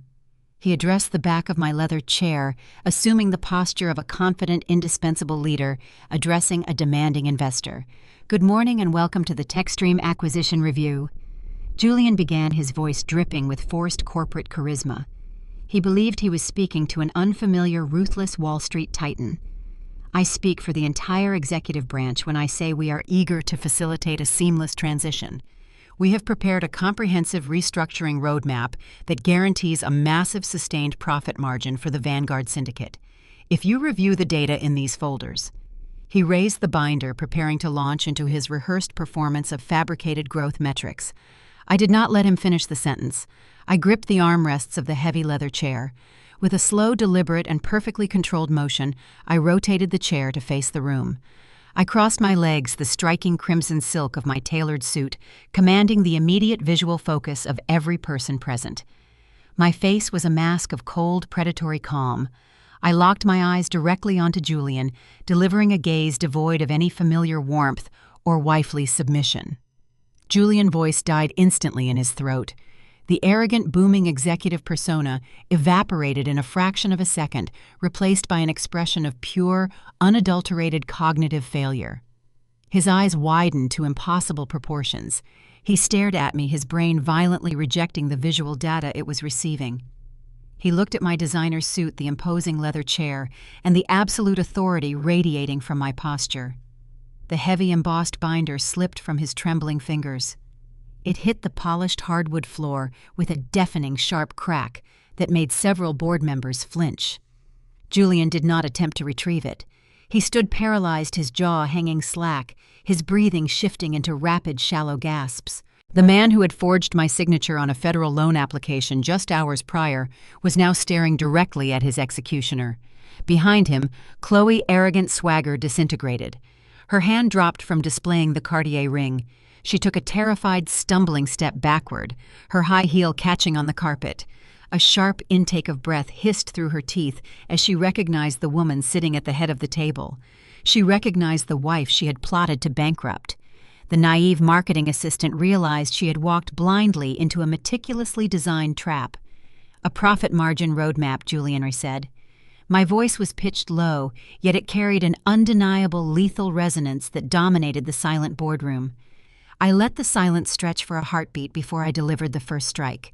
Are we discussing a profit margin for the Vanguard corporate portfolio, or are we discussing the profit margin required to subsidize the pregnant mistress currently cowering behind you? A collective horrified gasp erupted from the Techstream board of directors. The older executives stared at Julian in sheer disbelief.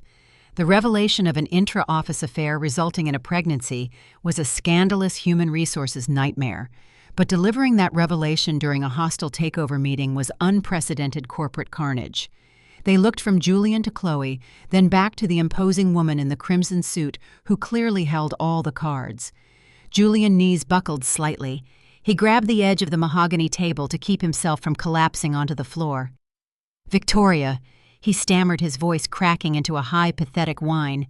He was entirely stripped of his swagger, reduced to a desperate, cornered animal. "Victoria, what are you doing here? This is a massive misunderstanding. You cannot be here." I leaned forward, resting my forearms gracefully on the cool wood.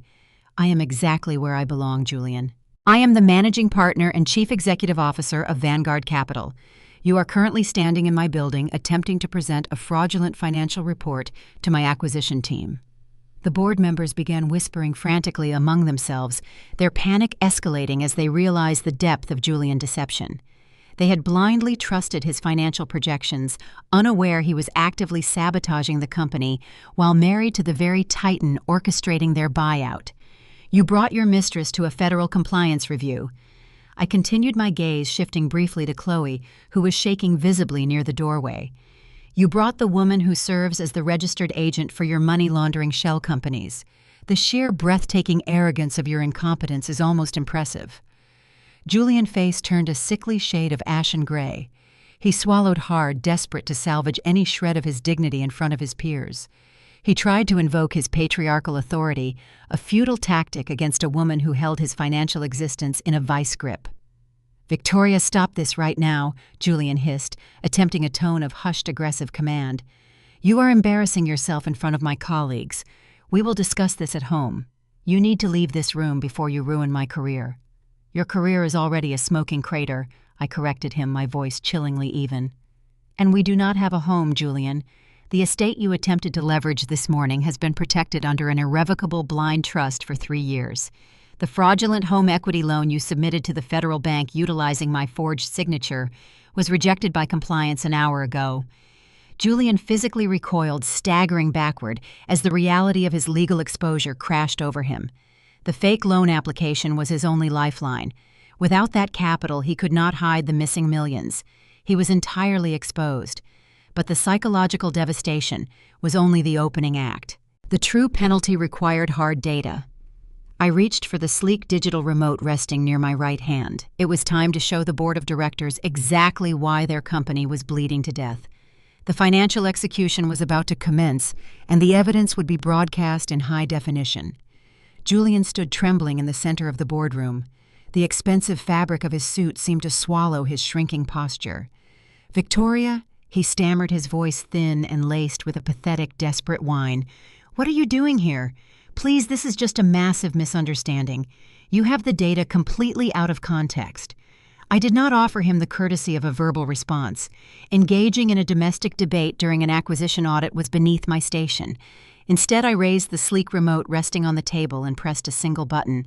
The heavy motorized blinds covering the interior glass walls descended smoothly, sealing the room in a state of isolated focus. Simultaneously, the expansive digital projection screen mounted directly behind my leather chair flared to life.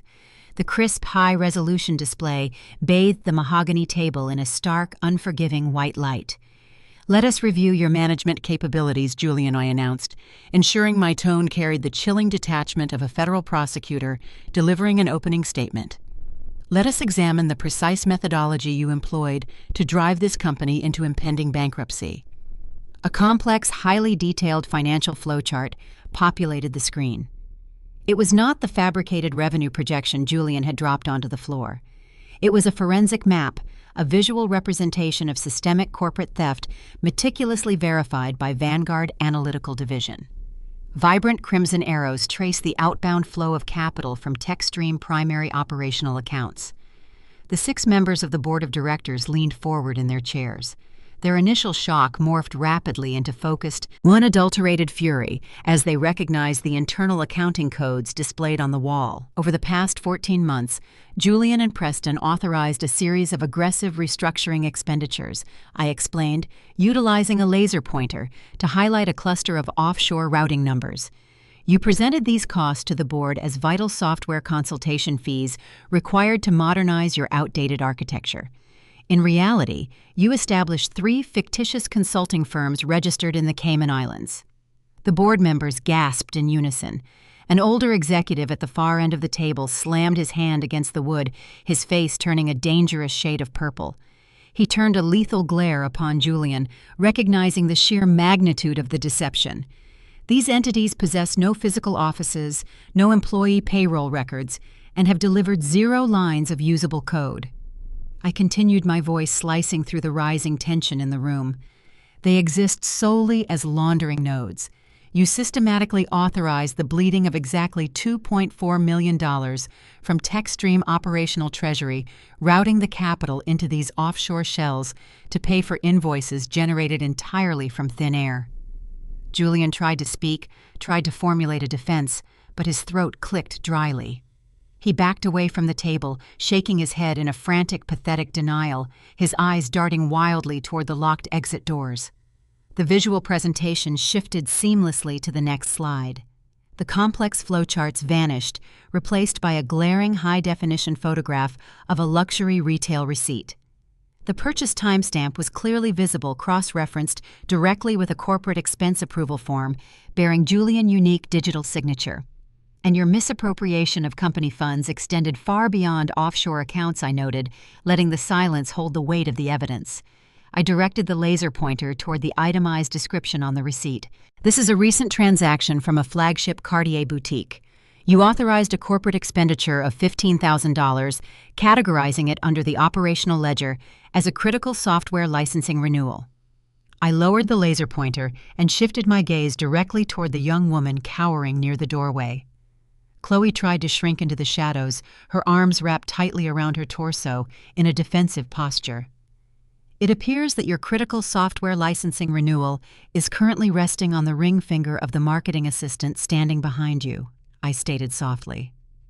The entire boardroom turned to look at Chloe.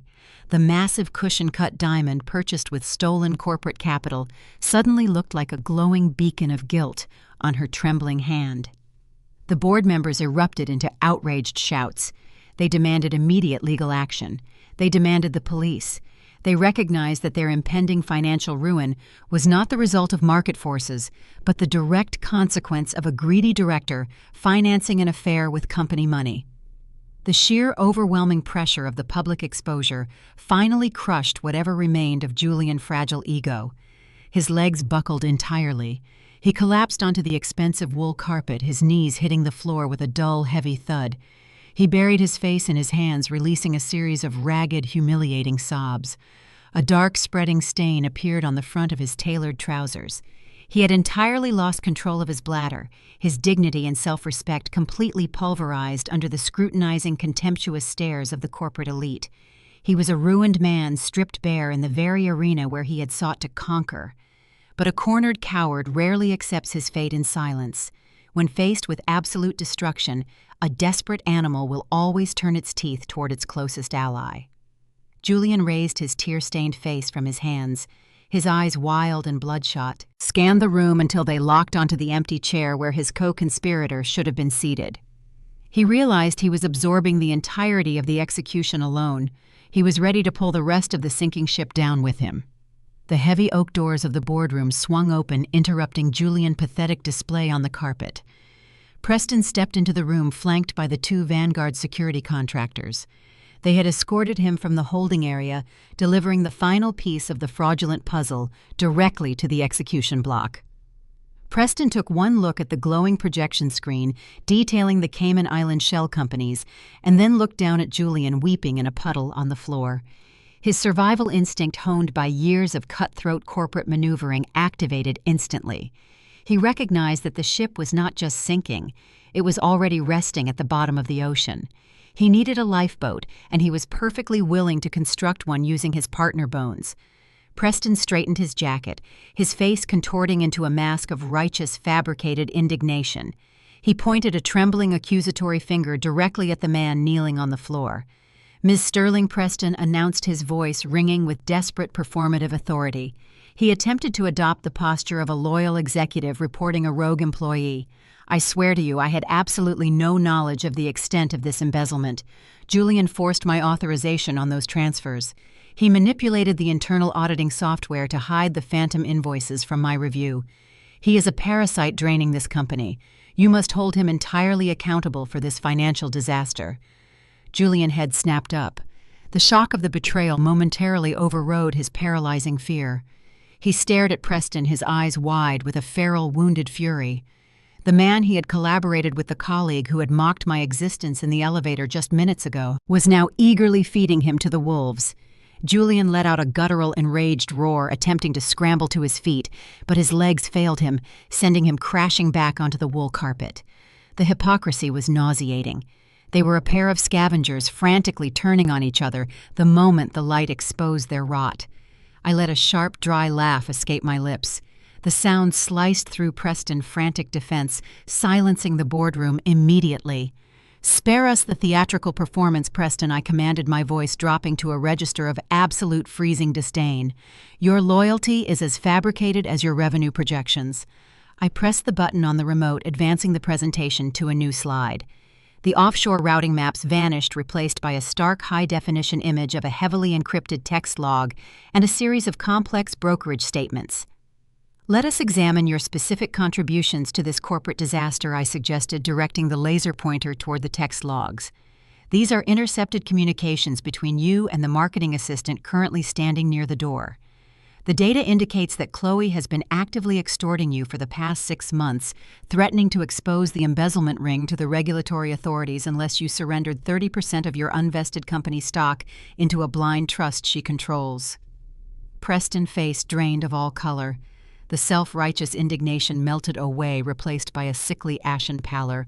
He gripped the back of an empty leather chair, swaying slightly, as the irrefutable evidence of his complicity was broadcast to the entire executive board. "And your method of securing the capital to silence her was truly inspired." I continued, shifting the laser to the brokerage statements. "Rather than using your own liquid assets, you engaged in illegal naked short-selling of Techstream-owned corporate stock. You actively drove down the valuation of the very company you were employed to protect, generating illicit profits to pay off a blackmailer. You did not just steal from the Treasury, Preston. You deliberately sabotaged the market value of the entire enterprise." I set the remote down on the mahogany table. I picked up the thick black-bound transition dossier and closed the cover with a sharp, resounding snap. The sound echoed like a judge gavel delivering a final, unalterable sentence. "As the Chief Executive Officer of Vanguard Capital Acting, with the full authority of the acquiring syndicate, I am officially executing the immediate liquidation of all unvested stock options held by Julian and Preston," I declared, looking directly at the two ruined men. "You are both terminated for gross misconduct, effective immediately. You will vacate this premises without a severance package, without corporate references, and without a single cent of the equity you attempted to steal." The word severance triggered an immediate explosive reaction from the doorway. Chloe, who had remained paralyzed with fear throughout the presentation, suddenly realized the financial implications of my decree. The golden parachute she had spent months ruthlessly extorting was evaporating into thin air. The luxurious future she had imagined funded by stolen corporate wealth was entirely gone. She lunged forward, her high heels clicking aggressively against the hardwood floor. She slammed her hands down onto the edge of the mahogany table, her face contorting into an ugly mask of pure, unrestrained entitlement. "You cannot do this!" Chloe shrieked, her voice echoing shrilly in the cavernous boardroom. She glared at me, her eyes flashing with a desperate, manic energy. "You cannot just take everything away. I am pregnant. I have a baby to support. You cannot leave me with absolutely nothing. I will sue this entire company. I will drag you through the courts and expose this entire hostile takeover to the press." She was threatening a multi-billion-dollar investment syndicate with a public relations scandal armed with nothing but a counterfeit Cartier ring and a profound lack of legal understanding. Her arrogance was almost tragic. Before I could address her pathetic extortion attempt, the heavy oak doors at the back of the boardroom swung open. The chaotic shouting abruptly ceased. A tall, impeccably dressed figure stepped calmly into the room, radiating an aura of lethal, uncompromising authority. The legal phantom had officially arrived to deliver the final reckoning. The air in the boardroom turned stagnant the second Marcus crossed the threshold. He moved with the measured, unhurried stride of a veteran federal agent who had already secured all the exits. His dark navy suit was tailored with impeccable precision, casting a sharp silhouette against the frosted glass walls. He did not carry a weapon yet. He radiated an aura of lethal sovereign authority that forced the remaining Techstream board members to press their spines hard against their leather chairs. They recognized the unspoken weight of government oversight entering their sanctuary. Marcus bypassed Julian, who was still shivering near the edge of the mahogany table, and directed his focus entirely on the young woman shouting empty legal threats. Chloe stood with her chin jutted out, her chest heaving, as she attempted to project the confidence of a wronged party. She believed her pregnancy and her loud demands would shield her from the corporate execution taking place. Marcus reached inside his breast pocket. He withdrew a thick yellow manila envelope sealed with red tamper-evident tape. He did not hand it to her. He let it drop onto the polished wood directly in front of her trembling hands. The heavy paper slapped against the table, a stark, definitive sound that silenced her ongoing tirade. "You wish to initiate a lawsuit, young lady?" Marcus asked. His voice was a rich, deep baritone, carrying a conversational volume that masked a devastating undercurrent of peril. He tilted his head, observing her with the clinical detachment of an investigator reviewing a predictable crime scene. "You plan to walk into a civil courthouse and demand financial compensation while wearing jewelry purchased with stolen corporate revenue." Chloe swallowed hard, her eyes darting from the sealed envelope to the imposing figure standing before her. She opened her mouth to argue, but Marcus raised a single silencing finger. "I am a senior investigative auditor for the Federal Securities and Exchange Commission," Marcus stated, allowing his credentials to hang in the chilled air of the room. "The document resting on the table in front of you is not a severance package. It is not a settlement offer. It is a formal federal subpoena demanding the immediate surrender of your personal electronic devices, your banking ledgers, and your communication logs." Chloe took a shaky step backward, her gaze locked onto the yellow envelope as if it contained a live explosive. "You engaged in a systematic extortion campaign against a corporate vice president," Marcus continued, his words dismantling her entire defense. "You demanded 30% equity in exchange for concealing ongoing embezzlement. Furthermore, you knowingly received wire transfers originating from a compromised corporate treasury. In the eyes of the federal government, you are not a naive bystander or a wronged romantic partner. You are an active participant in the receipt and concealment of laundered funds." The remaining color drained from Chloe's face, leaving her skin a sickly ashen gray. The realization of her legal exposure hit her with crushing force. She was not fighting a jealous wife over a severance check. She was facing the vast, unyielding machinery of the United States justice system. Her knees buckled under the sudden immense gravity of the charges. She let out a sharp, breathless sob, stumbling backward until she hit an empty leather chair, collapsing into the seat like a puppet with severed strings. She curled inward, her hands covering her face, the glittering Cartier ring hidden from view. Marcus did not spare her another glance. He turned his attention to the man attempting to use the edge of the table to pull himself up from the floor. Julian had managed to regain his footing, though his posture remained hunched and defeated. He wiped a sheen of cold sweat from his forehead, his breath coming in shallow, erratic gasps. He looked at Marcus, recognizing the familial connection, but failing to comprehend how my brother-in-law possessed such detailed, classified knowledge of his financial maneuvers. "And you," Julian, Marcus said, his eyes turning as cold and unforgiving as winter frost. "You believed you were executing a flawless financial extraction. You assumed you could forge your wife's signature, secure an $800,000 home equity line of credit, and use the capital to replace the money you stole from your employer before the acquisition audit commenced." Julian flinched, his shoulders drawing up toward his ears. He tried to formulate a denial, a final, desperate lie to deflect the accusation, but Marcus offered him no room to maneuver. "You thought you were outsmarting a housewife," Marcus noted, his tone laced with profound, chilling disdain. "You thought you were engaging in a simple marital asset dispute.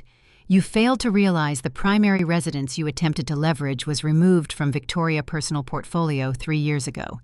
She transferred the deed into an irrevocable blind trust.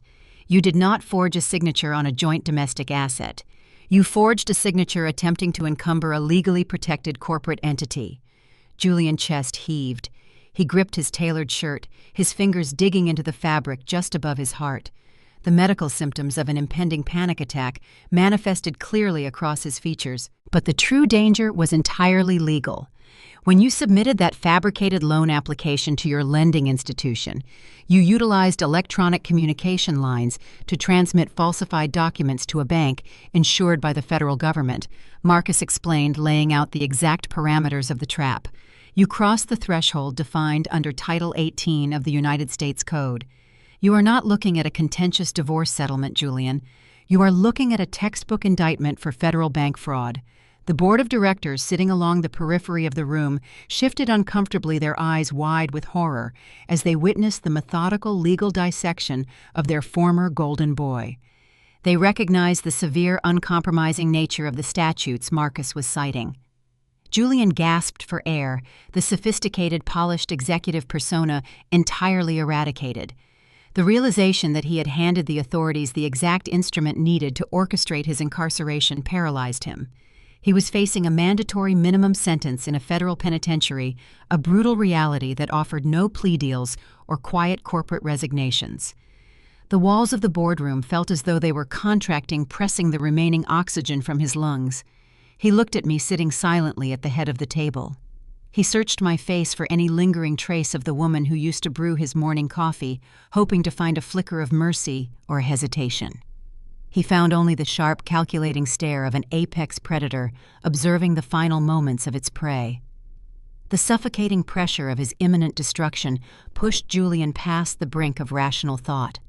A narcissist, stripped of his ego, deprived of his leverage and facing public ruin, rarely accepts defeat with grace. The overwhelming humiliation ignited a dark, primal survival instinct buried deep within his core. He refused to be the only casualty in this boardroom. If he was going down, his twisted pride demanded he inflict a fatal wound on the person responsible for his exposure. He steadied his breathing, his hands dropping from his chest as a feral, dangerous energy replaced his panic, pushing him to unleash his final, desperate threat. Julian forced himself upward, his palms pressing so hard against the edge of the mahogany table that his knuckles turned a bone-white hue. The tailored fabric of his shirt clung to his spine, soaked in a cold, terror-induced sweat. The whites of his eyes were threaded with broken crimson vessels, projecting the erratic, frantic energy of a cornered predator, realizing the enclosure offered no hidden escape hatch. He refused to accept the terminal diagnosis Marcus had just delivered. A profound denial clouded his judgment, pushing him to manufacture leverage out of thin air to survive the unvarnished reality of his situation. He pointed a trembling index finger across the expanse of the boardroom, aiming directly at my face. "You set this up," he hissed, his voice fracturing into a ragged, feral shout that rattled the crystal water pitchers resting on the credenza nearby. "You orchestrated this entire corporate acquisition just to frame me. You manipulated the audit software. You planted those offshore routing numbers to make it look like I acted alone. You are trying to destroy my career because you are a bitter, jealous woman." He drew a ragged breath, attempting to inflate his chest and reclaim the patriarchal dominance he had wielded without challenge for 8 years. "If you try to push me into a federal cell, I will drag you straight down into the mud with me, Victoria. You seem to forget we share a marriage certificate. Under state law, we operate as a single financial entity. That means half of Vanguard Capital belongs to me. I will hire the most ruthless, bloodthirsty divorce litigator in Chicago. I will pay them on contingency, using my rightful claim to your executive equity." He began to pace the narrow strip of carpet between the heavy leather chairs and the frosted glass wall, feeding off the echo of his own rising volume. "I will tear your precious blind trusts apart in open court. You love your anonymity. You hide behind your maiden name and your zero-press policy because you think it makes you untouchable. I will subpoena your private investor registries. I will hand your confidential client portfolios and your proprietary trading algorithms directly to the financial media. The press will feast on a story about a shadow CEO engaging in insider trading and corporate sabotage to settle a domestic dispute. Your investors will pull their capital before the month ends. You will lose this empire." I did not shift my posture. I did not blink. I watched the frantic pulse hammering at the base of his throat, noting the physical toll the outburst took on his system. He truly believed volume could rewrite reality. He thought invoking the threat of a media scandal would force a wealthy executive into a quiet, lucrative settlement. It was the standard playbook for desperate extortionists attempting to blackmail their way out of a corner. I let his ultimatum hang in the sterile, climate-controlled air. The TechStream directors held their collective breath, horrified by the radioactive fallout generating in their presence. They pressed their spines deep into their chairs, desperate to distance themselves from the man waving a lit match inside a powder keg. I raised my right hand, placing it gently on the polished wood. Tap, tap, tap.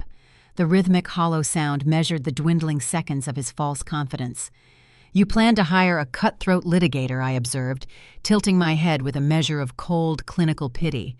"You intend to wage a protracted legal war of attrition against an international investment syndicate." Julian sneered, interpreting my calm demeanor as validation of his threat. "It will cost you millions to fight me. I will bleed your accounts dry in discovery alone." I offered a razor-sharp smile, an expression devoid of any residual warmth. "I have a very practical question for you, Julian," I said, keeping my tone crisp and penetrating. "With what currency do you plan to retain this fictional attorney?" He frowned, the manic energy faltering as genuine confusion breached his defensive perimeter. "My marital assets," he repeated, though his voice lacked its previous booming certainty. My half of your corporate holdings. You possess no marital assets, I corrected him smoothly. Before we walked down the aisle 8 years ago, you signed a comprehensive prenuptial agreement. I presented it to you as a protective measure to shield your income from my supposed freelance tax liabilities. You barely skimmed the document, too distracted by the catering menu and the prospect of marrying a woman who paid the mortgage on time. That contract explicitly waived your right to any business entity's stock portfolios or real estate I acquired prior to or during our marriage. I gestured toward Marcus, who stood near the doorway with the unyielding stillness of a stone monument. Marcus reached into his breast pocket and produced a small black mobile phone. It was Julian's personal device, the one he had left resting on the conference table when his presentation began. Marcus slid the phone across the smooth mahogany surface. It glided to a halt mere inches from Julian's trembling hands. The signal jammer on the executive floor was highly selective. While it blocked outgoing calls and unauthorized data transmissions, Marcus had configured the network to allow incoming banking alerts to populate on the device screen. "Pick up the phone, Julian," I commanded. He hesitated, his eyes darting from the dark screen to my face. The primitive instinctual fear returned, warning him that touching the device would trigger an irreversible catastrophe. His hand shook as he reached out and tapped the screen to wake it. The lock screen was a chaotic waterfall of urgent red notification banners. The text piled up in bright, glaring rectangles, delivering a cascade of financial doom. "Let me walk you through the timeline of your morning," I offered, serving as the narrator for his destruction. "At exactly 6 o'clock, while you were standing in our kitchen drinking the coffee I brewed for you, Marcus finalized the evidentiary submission to the Securities and Exchange Commission. A federal judge reviewed the phantom invoices and the forged loan application." Julian stared at his phone, his thumb swiping numbly through the endless stream of alerts from his primary banking institution, his platinum credit card providers, and his private brokerage accounts. The judge signed an emergency ex parte order. I continued detailing the invisible warfare that had raged around him while he commuted to the office. At 6:15, federal warrants were executed across the entire banking grid. Every single financial account bearing your name or your social security number was subjected to an immediate hard freeze. The color drained from Julian's face, leaving his skin a sickly, translucent white. He opened his banking application. The loading circle spun for a second before displaying a stark, zeroed-out balance, accompanied by a severe restriction warning.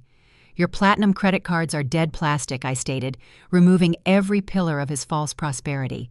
"Your savings are locked in a federal holding trust, pending a criminal asset forfeiture review. The Cayman Island shell companies you established using your mistress' maiden name were seized by international authorities 30 minutes ago." He dropped the phone. It clattered against the wood. His breath came in ragged, shallow wheezes. The reality of true destitution was paralyzing his nervous system. "But federal authorities are remarkably thorough," I added, deciding to extinguish his final ember of pride. "They do not just secure liquid capital. They secure physical assets purchased with illicit funds. I believe you drove your least luxury sports coupe to the office this morning, the one you love to parade in front of your colleagues." Julian's head snapped up. His eyes were wide, filled with a horrific, dawning realization. "While you were standing in the elevator mocking my presence in this building and calling me a parasitic housewife, federal agents were operating in the subterranean parking garage," I revealed, watching the final fragments of his ego shatter. "They liaised with the dealership holding your lease. Since your payment methods are entirely frozen and the vehicle was flagged as an asset tied to money laundering, they executed an immediate repossession. A tow truck hauled your prized vehicle out of the VIP parking level before you even reached this boardroom." He opened his mouth, trying to draw oxygen into his collapsing lungs. He looked down at his expensive suit, his designer watch, and his polished shoes, realizing they were the only possessions he had left in the world. "You threatened to hire an elite legal team to wage war against my empire." I summarized my voice, a quiet, lethal blade executing the final strike. "Julian, you do not even possess the $20 required to hail a taxicab to transport you back to your empty hotel room. Every single avenue of retreat was severed the moment you decided to insult the architect of your existence. You have no money, you have no transportation, you have no leverage. You are entirely, irrevocably bankrupt." He turned his frantic gaze toward the periphery of the room, seeking a lifeline or a sympathetic witness to his sudden downfall. He looked at the tech stream executives. These were men he had dined with, played golf with, and boasted to for years. Now they averted their eyes, studying the grain of the mahogany table or staring blankly at their own hands. They viewed him as a terminal contagion. Any association with him meant risking their own professional survival during the vanguard transition. He pivoted toward Preston, the man who had shared his secrets and his stolen wealth. "Tell them," Julian croaked, his voice a pathetic, raspy plea. "Tell her we were just following the board directives. Tell her we were trying to secure operational liquidity to save the firm." Preston did not merely ignore the plea. He took a physical step backward, crossing his arms and lifting his chin, severing their illicit partnership with a cold, silent gesture of self-preservation. Julian's desperate eyes finally landed on Chloe. The young woman who had demanded 30% equity, the mistress he had promised a penthouse, was weeping silently in her chair. She clutched her designer purse against her chest like a shield. When Julian reached a trembling hand in her direction, she flinched, pulling her knees tight together and turning her face toward the frosted glass wall. She recognized that the man she had tethered herself to was not a billionaire in the making. He was a severe liability, dragging a federal indictment into her lap. The total isolation crashed over him. He was a king without a kingdom, standing naked in front of an audience he had tried to conquer. He opened his mouth again, attempting to formulate one last argument to preserve a fraction of his dignity. "I can fix the ledgers," he stammered, the words hollow and meaningless. "I can reverse the transfers. Just give me 48 hours. I will resign quietly. No one else has to know." I did not bother suppressing the sharp, mocking sigh that escaped my lips. The sheer delusion required to offer a quiet resignation while federal subpoenas rested on the table defied human logic. The time for quiet resignations expired the moment you decided to steal from the company you were hired to protect. I informed him, my tone echoing with finality. Vanguard Capital does not negotiate with thieves, and the federal government does not accept apologies in lieu of prison sentences. You placed your head on the chopping block, Julian. I am simply releasing the blade. The brutal, unvarnished truth breached his final wall of denial. He slumped heavily against the table, his arms giving way, unable to support his own weight. He slid down his knees, hitting the floor once more. The fight drained out of him, leaving only the ragged, hyperventilating breaths of a man whose psychological defenses had been entirely eradicated. The performance was over. The stage was set for the final curtain drop. I broke eye contact with the broken man kneeling on the carpet and offered a single sharp nod toward the periphery of the room. Marcus, who had remained a silent, looming presence throughout the execution, received the signal. He reached into his jacket and pulled a sleek two-way radio from his belt. "The perimeter is clear. Initiate breach." Marcus ordered, his voice low and commanding, dropping the corporate facade entirely to assume his role as a federal agent. The response was instantaneous and overwhelming. The heavy oak doors of the boardroom, which had served as the sole barrier between Julian and his impending nightmare, were thrust open with tremendous force. They crashed against the wall stops, echoing like cannon fire through the cavernous suite. A coordinated strike team flooded into the room. A dozen federal agents clad in dark tactical windbreakers, emblazoned with the bold yellow lettering of the Federal Bureau of Investigation and the Securities and Exchange Commission, moved with synchronized, terrifying precision. They did not pause to assess the situation. They did not ask for identification or attempt to negotiate a surrender. The comprehensive airtight dossier I had provided them granted absolute authority to execute immediate arrests without hesitation. The lead agent, a broad-shouldered man with a severe, uncompromising expression, marched directly to the head of the table. Two heavily built tactical officers flanked him, their boots pounding a relentless rhythm against the hardwood floor. They bypassed the terrified tech-stream executives, ignoring their frantic attempts to shrink away from the federal presence. Julian, still kneeling on the floor, looked up just in time to see the tactical officers descend upon him.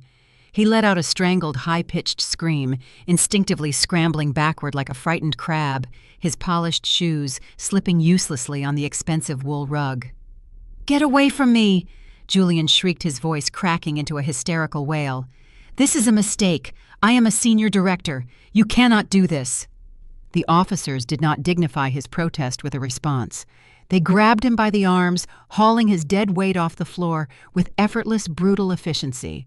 They spun him around, forcing his chest against the polished mahogany table. Julian thrashed wildly, kicking his legs and thrashing his shoulders, desperately clinging to the delusion that physical resistance could halt the crushing machinery of the federal justice system. It was a pathetic, futile struggle. One officer planted a firm hand between Julian's shoulder blades, pinning him securely to the wood, while the other wrenched his arms violently behind his back.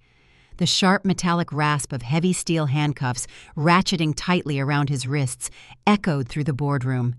The cold click of the locking mechanism severed the final tether to his privileged existence. Simultaneously, a second team of agents moved on Preston. The vice president, who had spent the entire morning desperately trying to distance himself from his co-conspirator, realized his betrayal offered zero immunity. He backed into the frosted glass wall, holding his hands up in a placating gesture, his face a mask of pure, unadulterated panic. "I am cooperating," Preston babbled, his slick arrogance entirely obliterated. "I have information on the offshore accounts. I will testify against him. I am a protected witness. Save it for the federal prosecutor," an agent growled, grabbing Preston by the lapels of his custom suit and shoving him face first into the glass partition. The impact rattled the pane. Handcuffs snapped around his wrists with the same ruthless efficiency. The lead agent stepped into the center of the room, his voice booming over Julian, continued, frantic sobbing. "Julian Vance and Preston Miller," the agent declared, reciting the charges with a loud clinical detachment that filled the entire suite. "You are hereby placed under federal arrest for conspiracy to commit wire fraud, massive securities fraud, and aggravated money laundering. Furthermore, Julian Vance, you are charged with federal bank fraud pertaining to the submission of forged financial instruments to an insured institution. You have the right to remain silent. I strongly advise you to exercise it immediately." Julian thrashed against the officer's grip, twisting his neck to look back at me. His face was a distorted red mask of pure terror and blinding rage. "Victoria," he screamed, spit flying from his lips as the officers dragged him backward toward the open doorway. "Tell them to stop. Tell them I will sign whatever you want. I will give you the divorce. I will give you the equity. Please, you are my wife. Help me." I remained seated in the high-backed leather chair, my legs crossed, watching his performance with profound, icy serenity. "You are mistaken, Julian," I replied, my voice slicing effortlessly through his hysterical pleas. "I am merely the auditor finalizing the ledger. Enjoy the federal penitentiary." The officers hauled Julian and Preston out of the boardroom. Their frantic shouting echoed down the glass corridor, broadcasting their humiliating downfall to the entire corporate floor. The scene outside the suite was a masterpiece of social execution. Hundreds of TechStream employees, the same junior analysts and administrative assistants who had spent years cowering beneath Julian arrogant demands and Preston toxic micromanagement, now lined the hallway. They stood silently, their smartphones raised, capturing high-definition footage of their former overlords being frog-marched toward the freight elevators like common criminals. The golden boys of the tech industry, stripped of their power and their pride, were publicly paraded past the very people they had oppressed. The video of their disgrace would be circulating on corporate blogs and financial news networks before they even reached the holding cells. Back inside the boardroom, the cleanup operation commenced with surgical precision. Marcus directed a team of SEC agents to begin confiscating the digital assets. They systematically bagged the laptops, seized the presentation binders, and locked down the corporate servers to preserve the evidence of the embezzlement ring. My attention turned to the final casualty remaining in the room. Chloe was still curled in the leather chair, trembling violently. She clutched her designer purse tightly against her chest, her eyes wide with shock as she watched the men who had promised her a luxurious future get dragged away in shackles. She believed that because she was not wearing handcuffs, she had somehow survived the purge. She believed her pregnancy granted her a shield of immunity. She was vastly mistaken. A female federal agent approached Chloe holding a digital tablet and a thick yellow manila envelope. The agent did not offer a comforting smile or a sympathetic ear. She projected the cold, uncompromising authority of the federal government. "Ms. Chloe Anderson," the agent stated, her tone flat and businesslike. Based on the financial forensics provided, you are currently in possession of assets purchased directly with misappropriated corporate funds. Specifically, the $15,000 Cartier ring on your left hand and the designer handbag you are holding. Chloe gasped, instinctively pulling the handbag closer to her body and tucking her left hand beneath her right arm. "You cannot take these," she stammered, her voice thin and desperate. "These were gifts. I did not know the money was stolen. I am pregnant. I need these to support myself." "Ignorance is not a defense against federal asset forfeiture," the agent replied, extending an open hand. "The items are considered material evidence in an ongoing money laundering investigation. Surrender them immediately, or you will be detained for obstruction of a federal inquiry." The threat of incarceration shattered her final pathetic defense. Chloe, trembling fingers, fumbled with the clasp of her handbag. She surrendered the expensive purse, then slowly, agonizingly twisted the massive diamond ring off her finger. She dropped the glittering stone into the agent's open palm. The ultimate symbol of her illicit triumph, the trophy she had proudly displayed to the board of directors just an hour prior, was unceremoniously dropped into a plastic evidence bag and sealed with a red zipper. The agent handed Chloe the yellow envelope. "This is your formal subpoena to appear before the grand jury," the agent instructed. "You will vacate this premises immediately. Your employment is terminated, and your access to this building is permanently revoked." Chloe stood up on shaky legs. She looked down at her bare hands, the reality of her utter destitution crashing over her. The luxury penthouse Julian promised her was a phantom. The 30% equity she had ruthlessly extorted from Preston was entirely worthless. She had conspired to bankrupt a wife, and in return she was walking out of a high-rise building into the unforgiving Chicago wind with a subpoena, a pregnancy, and absolutely nothing to her name. She had traded her integrity for a stolen fortune that evaporated the moment she tried to grasp it. She did not look at me as she stumbled out of the boardroom, her head bowed in profound, inescapable shame. The door clicked shut behind her, finalizing the purge. The Techstream board of directors remained seated, staring blankly at the empty space where their arrogant vice presidents had stood just 20 minutes prior. Their company was in shambles, their leadership decimated, and their financial future entirely dependent on the woman sitting at the head of the table. I picked up the sleek digital remote and turned the presentation screen off. The room plunged back into normal ambient lighting. I stood up, smoothing the crimson silk of my suit, projecting the absolute dominance of a conqueror, surveying a pacified territory. "Gentlemen," I addressed the board, my voice crisp and commanding. "The rot has been excised. The Vanguard transition team will arrive at noon to begin restructuring your operational divisions. I suggest you prepare your departments for a seamless integration." I did not wait for their terrified nods of compliance. I turned on my heel and walked out of the boardroom. The heavy oak doors closed behind me, leaving the wreckage of Julian fraudulent empire sealed inside. I walked toward the private elevator, my heels clicking a steady, victorious rhythm against the floor. The suffocating weight of the past 8 years was gone, replaced by the exhilarating pure oxygen of absolute triumph. The stage was cleared, the debts were collected, and the final scene awaited its perfect cinematic conclusion. 6 months passed since the heavy oak doors of the boardroom sealed the fate of the men who thought they could outsmart the system. The crisp morning sunlight spilled through the floor-to-ceiling windows of my penthouse, casting long geometric shadows across the polished hardwood. I sat on a plush emerald velvet sofa, holding a porcelain cup of dark, rich espresso. The aroma of roasted coffee beans mingled with the faint metallic scent of the city air drifting in from the open terrace. Mounted on the opposite wall, a flat-screen television played the morning financial news at a low volume. The anchor maintained a neutral professional cadence, but the ticker tape running across the bottom of the screen delivered a highly anticipated verdict. The bold white letters scrolled relentlessly. Former tech executives sentenced to 15 years for federal fraud. I took a slow, measured sip of my espresso, letting the bitter warmth settle in my chest. The federal justice system operates with a grinding, inescapable certainty when handed a flawless paper trail. I did not attend the sentencing hearing. I had no desire to sit in a sterile courtroom and watch Julian perform a final, desperate act of contrition. Marcus provided the official transcripts, and they painted a portrait of profound, humiliating defeat.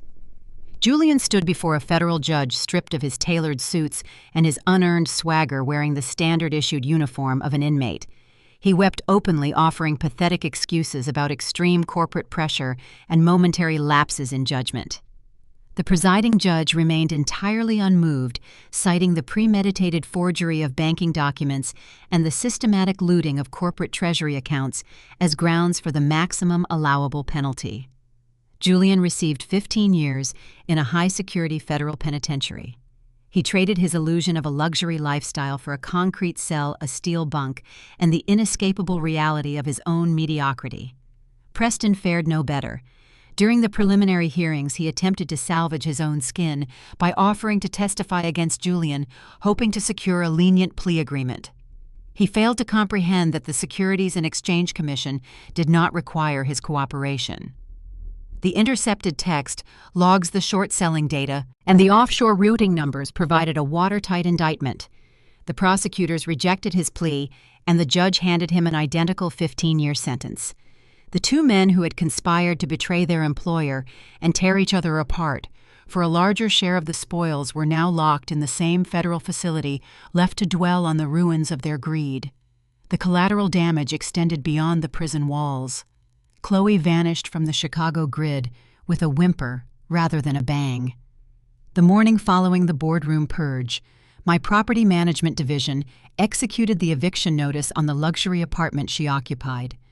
Stripped of the stolen corporate revenue, forced to surrender her designer jewelry to federal asset forfeiture agents, and tethered to a disgraced convict, her artificial high society persona disintegrated.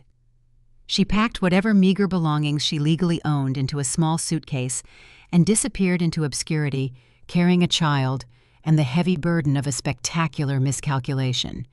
She learned a harsh, permanent lesson regarding the true cost of transactional loyalty. The soft chime of the private elevator signaled the arrival of my guests. The polished steel doors parted, and Marcus stepped into the sunlit penthouse, accompanied by my older sister Olivia. Marcus wore a relaxed linen suit, the stern, intimidating aura of the federal auditor replaced by the warm, grounding presence of a trusted family member. Olivia carried a bottle of vintage champagne, her eyes shining with quiet, fierce pride. They walked into the living area, bringing a genuine, untainted energy into the space. There were no hidden agendas here, no performative affections, masking secret betrayals. This was a sanctuary built on unwavering trust and mutual respect. Marcus took a seat in the leather armchair across from me, while Olivia moved to the kitchen island to pop the cork on the champagne. The celebratory pop echoed pleasantly in the sprawling apartment. She poured the bubbling golden liquid into 3 crystal flutes, handing one to Marcus and bringing the other to me.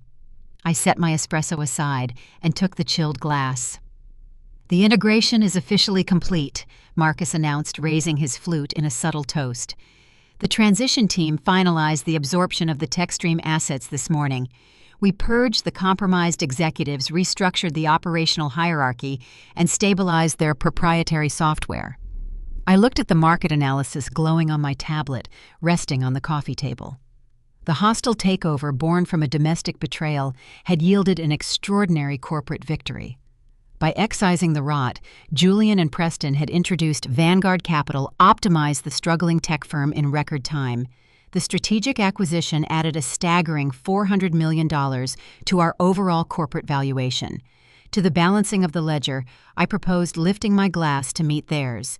The crystal chimed a sharp, clear note of absolute triumph.